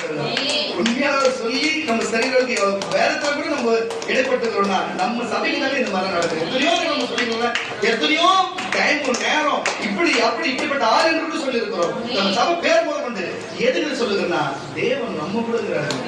அதை இன்னைக்கு அந்த அம்மாவோட பேர் நம்ம சொல்லிட்டு சொன்னது மட்டும் இல்லாம இப்படி ஒரு சபை சுவிசேஷம் சொல்லும் போது நம்ம சபை வந்துச்சு பாத்தீங்களா? தேவன் நிச்சயிக்கப்பட்ட சபை. கரணம் தட்டி வாசிக்க 2 கொரிந்தியர் புஸ்தகம் 9ஆம் அதிகாரம் 7ஆம் வசனம். 2 கொரிந்தியர் புஸ்தகம் 9ஆம் அதிகாரம் 7ஆம் வசனம் எடுத்துக்கோ. எடுத்து வாசிக்காதேமா. நீங்க ரோமருக்கு எழுதின நிருபங்கள் 16 பதினஞ்சு எடுத்துக்கோ. ரோமருக்கு எழுதின நிருபங்கள் 16 பதினஞ்சு எடுத்துக்கோ. 2 கொரிந்தியர் புஸ்தகம் 9ஆம் அதிகாரம் 7ஆம் வசனத்துல இப்ப நான் சொல்றேன், அவங்க ஒரு பொருளை இயேசுவை கொடுக்கிறது கூட மனம் விசனம் இல்லாம தான் சொத்து போனா கூட விசனம் இல்லாம கொடுத்தாங்க. ஆனா கூட இருக்கிறவங்க வந்து கொடுக்க மாட்டேன்னு சொன்னான். ஒரு நாள் நம்ம சபைக்கு வந்து சில தேவைக்கு சில இடத்துல பணம் கேட்டு இருந்தோம். உங்களுக்கு நல்லா தெரியும் நினைக்கிறேன். பணம் கேட்டது நிமித்தம் எனக்கு ஆவியில் ரொம்ப கலக்கமாவே இருந்தது. கொடுக்குறேன்னு முன் வந்தவங்கள நம்ம சபையில ஒருத்தவங்க போய் நீங்க ஏன் கொடுக்குறீங்க, நீங்க ஏன் கொடுக்குறீங்கன்னு சொல்லுங்க. எங்க ஆவியை நம்ம உணர்த்திட்டாரு. நான் இப்படி இருந்து ஆவியோட பேசி திட்டாரு. அதுக்கப்புறம் வந்து நான் தான் தெரியாது சொல்லிட்டேன். தெரியாது சொல்றது என்னமா பண்ண முடியும், அதனால பேசக்கூடாது போமான்னு சொல்லி விட்டுட்டேன். அதுக்கப்புறம் சபை பக்கமே வரது கிடையாது. புரியுதா இல்லையா? ஏன்னா தேவன் உங்களை கைவிட்டான்னு அர்த்தம். புரியுதா இல்லையா? உங்களுக்கு கொடுக்கறவன் கொடுக்குறான். நீ கொடுக்க முதல்ல இவங்க கிட்ட கேட்கவே நம்ம இவங்கள வழிகட்டாயமா வந்து வச்சு நீ வேணவே வேணாம். ஆனா கொடுக்குறவங்களுக்கு கெடுக்கிறாங்க. இது எவ்வளவு கெட்ட எச்ச புத்தியா இருக்கும். நான் ஒண்ணு சொல்றேன், இன்னைக்கு பாருங்க, இயேசுவுக்கு கொடுக்கறதுக்கு கொடுக்க முடியும். அல்லேலூயா, அல்லேலூயா.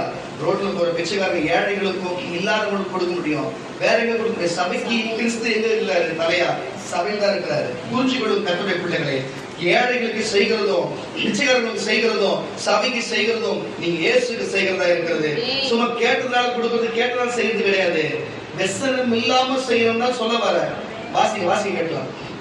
அவனவன் விசனமாயும் அல்ல கொடுக்கிறது. தேவன் மறுபடியும் கொடுக்கணும்ல, தேவன் மறுபடியும் ஆஸ்வதிக்கணும்ல. எப்படி ஆஸ்வதிப்பார்? வாசி.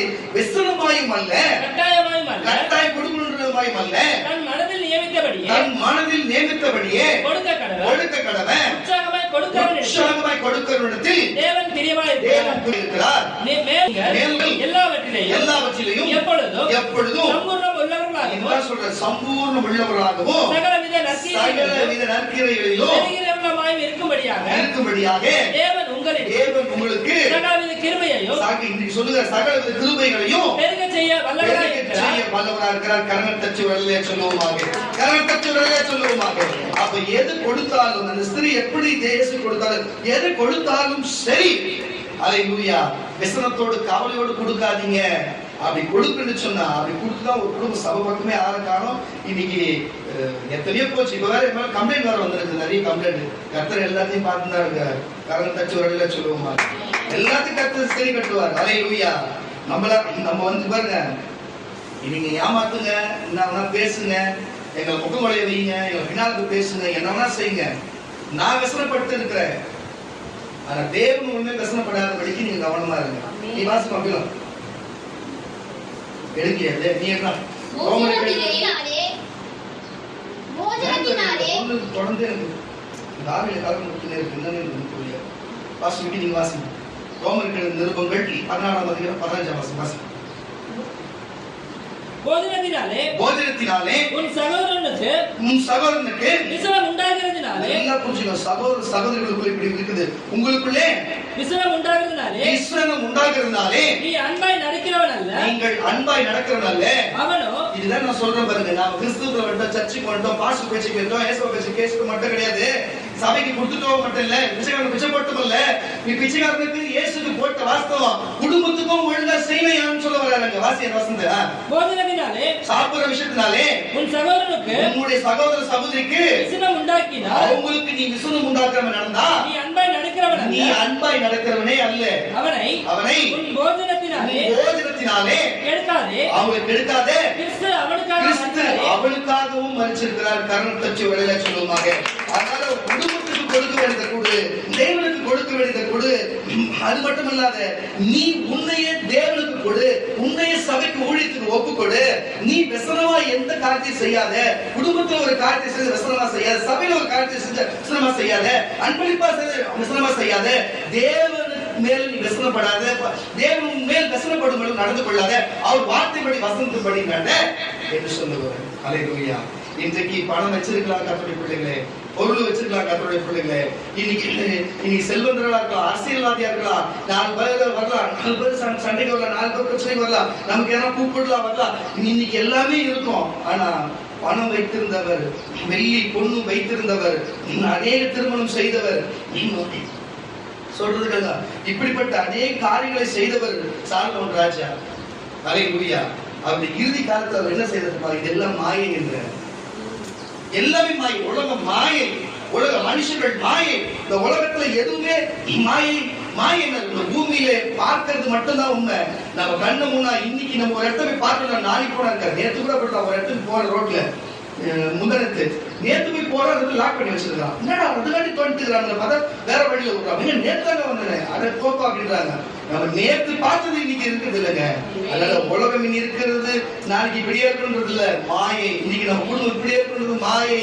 நம்ம இதே உருவத்தோடு நான் கூட நினைச்ச முடிய தூக்கி விட்டு இருப்பேன். அம்மா என்னடா பைத்திய மாதிரி தூக்கி விட்டு இன்னைக்கு தூக்கி விடணும் நம்ம யாருனாலும் நம்புவாங்களா? என் ஃப்ரெண்டு நான் பார்த்து திட்டுறாங்க, என்னடா அப்படிங்குது. மாயை எல்லாமே மாயை. அல்லேலூயா. இன்னைக்கு எப்படி இருப்போம் அப்படி இருக்குன்றது இல்ல, இன்னைக்கு முகத்தோற்றமே மாறிக்கிறது. எனக்கு நீ பழைய முகத்துக்கு இப்ப பார்த்து எனக்கே ஆச்சரியமா இருக்கு. போட்டோல பார்த்து போன வாரம் என் ஃப்ரெண்டு ஒரு போட்டோ அமிச்சா, என் பசங்க பார்த்து நினைக்கிறேன் ஜப்பான் மாதிரி யாரும் சொன்னாங்க. எதுக்கு இதை சொல்றேன் கர்த்தருடைய பிள்ளைகளே, இன்னைக்கு சூழ்நிலை மாறிக்குது. 34 வயசு ஆகல, அதுங்காட்டி முகத்தொற்றம் மாறி போச்சு. 40-45 வயசு. எதுக்கு நான் சொல்லுங்க கர்த்தருடைய பிள்ளைகளே, கூட ஏச போட்டு நான் ஒரு பெரியவனா இருக்கிறது.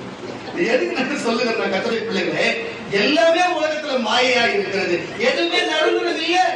இயேசு ஒருவரே நடந்துரும். நித்திய ஜீவன் கொடுத்தவரே நடந்துரும். பரலோகம் நடந்துரும். இந்த உடம்புல இந்த உயிர் மிஞ்சி போல 85, 90, 120 வயசு வரைக்கும் தான் இதுக்குள்ளே இருக்கும். இதுவே நம்ம ஒவ்வொரு வயசுக்கு ஏற்ற மாதிரி 5 வயசுல, 10 வயசுல, 5 வயசுல, 20 வயசுல ஒவ்வொரு தோற்றங்களாய் நம்ம கண் பார்த்து கொண்டிருக்கோம். மாயை மாறிக்கொண்டே இருக்கும். ஆத்மா மாறாது, ஜீவன் மாறாது. சரீரம் மண்ணுக்கே போயிடும், ஜீவன் கொடுத்த தேவனுக்கே போயிடும். ஆத்மா மட்டும் பரலோகத்துக்கு போகும். அது மட்டும் நித்திய காலமா இருக்கும். அது மட்டும் மாறாது. ஆத்மா மாயை இல்ல, அது உண்மை. சரீரம் மாயை. சரீரத்துக்கு உண்டான எல்லா காரியத்தையும் மனுஷங்களை வெறுத்து குடும்பத்தை வெறுத்து, அவங்க அக்கபங்களை வெறுத்து, சபையை வெறுத்து, ஊழியர்களை வெறுத்து, தேவனை வெறுத்து, எல்லாத்தையும் வெறுத்து விட்டு நீயும் கவலைப்பட்டு சஞ்சலம் படுத்தி அவங்களுக்கு மனக்கோணல் பயிர் பண்ணி என்னத்தை சாதிக்க போகிற? என்னத்தை சாதிக்க போற? ஒண்ணுமே கிடையாது. பாவ மன்னிப்பு, பரலோக நித்திய ஜீவன் கொடுத்த இந்த மத்தேயு, மார்க்கு, யோவான், லூக்கா சொல்லப்பட்ட இயேசுநாதர் தான் நமக்கு நிரந்தரம். அவர் கொடுத்த பரலோகம் தான் நிரந்தரம். அவருக்கு கொடுத்த ஆத்மா தான் நிரந்தரம். அதுதான் நிச்சயமா இருக்கும் போது நம்ம உடம்புல இருக்கிற எல்லா உறவுகளும், உள்ள இருக்கிற எல்லா பயன்படுத்த பொருட்கள் எல்லாமே மாயை. இன்னைக்கு இருக்கோ நாளைக்கு இல்ல. முந்தானத்து பார்த்தோம், இன்னைக்கு இல்ல. நேத்து பார்த்து நீங்க இருப்பாங்களா இல்லைன்னு தெரியல. தயவு செய்து சொல்லுகிற மாயை, இது வந்து வெளியே வாங்க. இயேசு ஒருவரே மெய்யானது. அவர் ஒருவர் நித்திய காலமா இருக்கிறார். அவர் அனாதி தேவன். அவர் யாரும் உருவாக்கல, படைக்கல. புரியுதா இல்லையா? ஆத்மாவும் அனாதியா தேவன் நமக்கு அவர் உண்டாக்கி இருக்கிறார். அதை நம்ம சுதந்திரத்தை கொள்ளணும்னா இயேசுவை பிடிச்சா மட்டும்தான் முடியும். பிரசங்கியின் புஸ்தகம் 7ஆம் அதிகாரம், பிரசங்கியின் புஸ்தகம் 2ஆம் அதிகாரம் 17ஆம் வசனம். பிரசங்கியின் புஸ்தகம் 2ஆம் அதிகாரம் 17ஆம் வசனம் வாசிக்க கேட்டு சீக்கிரம் முடிச்சனால. ஆகையால் இந்த ஜீவனை வெறுத்தேன். நல்லா கேட்டுங்க, யார் சொல்றது பாருங்க. பிரசங்கி சொல்றாரு, இந்த ஜீவனை வெறுத்தேன். சூரியனுக்கு கீழே, சூரியனுக்கு பூமி தான் இருக்குது, சூரியனுக்கு கீழே செய்யப்படும் கிரியை எல்லாம், நீங்க செய்கிற ஒவ்வொரு செயல்கள் எல்லாமே எனக்கு விசனமா இருந்தது. எனக்கு விசனமா இருக்குது. அப்ப பூமியில சரி எல்லா வேலையுமே விசனமா இருக்கு. ஏன்னா இன்னைக்கு செஞ்சுட்டு போக நாளைக்கு தேவாலயம் கூட தான் சாலமோன் ராஜா கட்ட முடிச்சது, கட்டினாங்க. இன்னைக்கு இருக்குதாது. அதுக்கப்புறம் 3 பேர் வந்து கட்டினாங்க. டைட்டஸ் மன்ன வந்து ஒரு கல்லின் மேல் கல்லு இயேசு சொன்னாரு, இது பாக்குறீங்களே, இது என்னவா இருக்கும் தெரியுமா? ஒரு கல்லின் மேல் ஒரு கல் ராரபடிக்கு போகும்னு ஒரு தேவத்தை பார்த்து சொன்னார். தேவதூஷணமா சொல்றேன்னு ஒரு விஷயம் போயிட்டாரு. எதுக்கு நான் சொல்றேன் நான் கர்த்தருடைய பிள்ளைகளே, ஒரு கல்லின் மேல் ஒரு கல்லு அப்படி இடுக்குல விழுந்த வெள்ளியை ஊத்தி லாக் பண்ணுவாங்க அந்த கல்லுகளை. அந்த லாக் பண்ற கல்லை ஹீட் பண்ணி அதை உருக்கி எடுக்கிற கல்லே காட்சி போட்டுக்கிறாங்க. அவ்வளவு கல் பிளாக்ல வச்சு கட்டதான். கல்லின் மேல் ஒரு கல்லு அப்படி போகணும். அப்படியே தலைமுறை கைது பண்ண அந்த ஆட்சி காலத்துல அந்த ரோம மன்னனுடைய ஆட்சி இப்படிப்பட்ட ஒரு காரியம் நடந்து. எதுக்கு இது நான் சொல்லுவேன் கர்த்தருடைய பிள்ளைகளை தயவு செய்து புரிஞ்சுக்கணும். எதுவா இருந்தாலுமே சரி மாயைதான். இயேசுவை தவிர வாசி சூரியனுக்கு கீழே ஆகையால் இந்த ஜீவனை வெறுத்தேன். சூரியனுக்கு கீழே செய்யப்படும் கிரியை எல்லாம் எனக்கு விசனமாய் இருந்தது. எல்லா மாயையும் மனசுக்கு சஞ்சலமாய் இருக்குது. சூரியனுக்கு கீழே செய்யப்பட்ட பிரயாசத்தை எல்லாம் நான் கஷ்டப்பட்ட எல்லாமே நான் வெறுத்தேன். எனக்கு பின்வர போகிறவனுக்கு அதை நான் வைத்து போக வேண்டியதா இருக்கும். வேற வழி இல்லையே. மறுபடியும் அவன் வெஸ்ட் போகிறதா இருக்குது. அவன் புத்திமானா இருப்பானோ இந்த வார்த்தை வாசகத்தை கேட்டு நடப்பானோ மூடனா இருப்பானோ இல்லை இது தேவனே இல்லை என்று சொல்லி தீட்டான காரியத்துக்கு கொண்டு வந்து தேவாலயத்தில் பலியிட்டானே அது போல இருப்பானோ அதை யார் அறிவா? ஆகிலும் சூரியனுக்கு கீழே நான் ஆசைப்பட்ட நியாயமாய் சம்பாதித்த சகல வஸ்துகளின் பேரிலும் அவன் அதிகாரியாவான். இதுவும் மாயையே. எல்லாமே மாயக்காரன் தச்சவர்கள சொல்லுவாங்க. இன்னைக்கு யாரை ஆண்டு கொண்டாலும், எந்த பொருட்களை ஆண்டு கொண்டாலும், எந்த ரோபோக்களை ஆண்டு கொண்டாலும், எந்த மனுஷனை ஆண்டு கொண்டாலும், எந்த குடும்பத்தை நாம் பார்த்து கொண்டாலும், என்ன காரியம் செய்தாலுமே எல்லாமே இந்த பூமியில் இருக்கிற வரைக்கும் மாயையே என்று சொல்லுகிறேன். கடல் நீர் வற்றி கொண்டே இருக்கிறது. சூரிய வெப்பம் ஏறிக்கொண்டே இருக்கிறது. பாருங்க விளைச்சல் நிலம் எல்லாமே வீடுகளாய் மாறிக்கொண்டே இருக்கிறது. நான் பார்த்த வரைக்கும் நான் சின்ன வயசுல இருக்கும்போது ஒட்டி பார்த்தோம். இங்க இருக்கு காட்டேன்.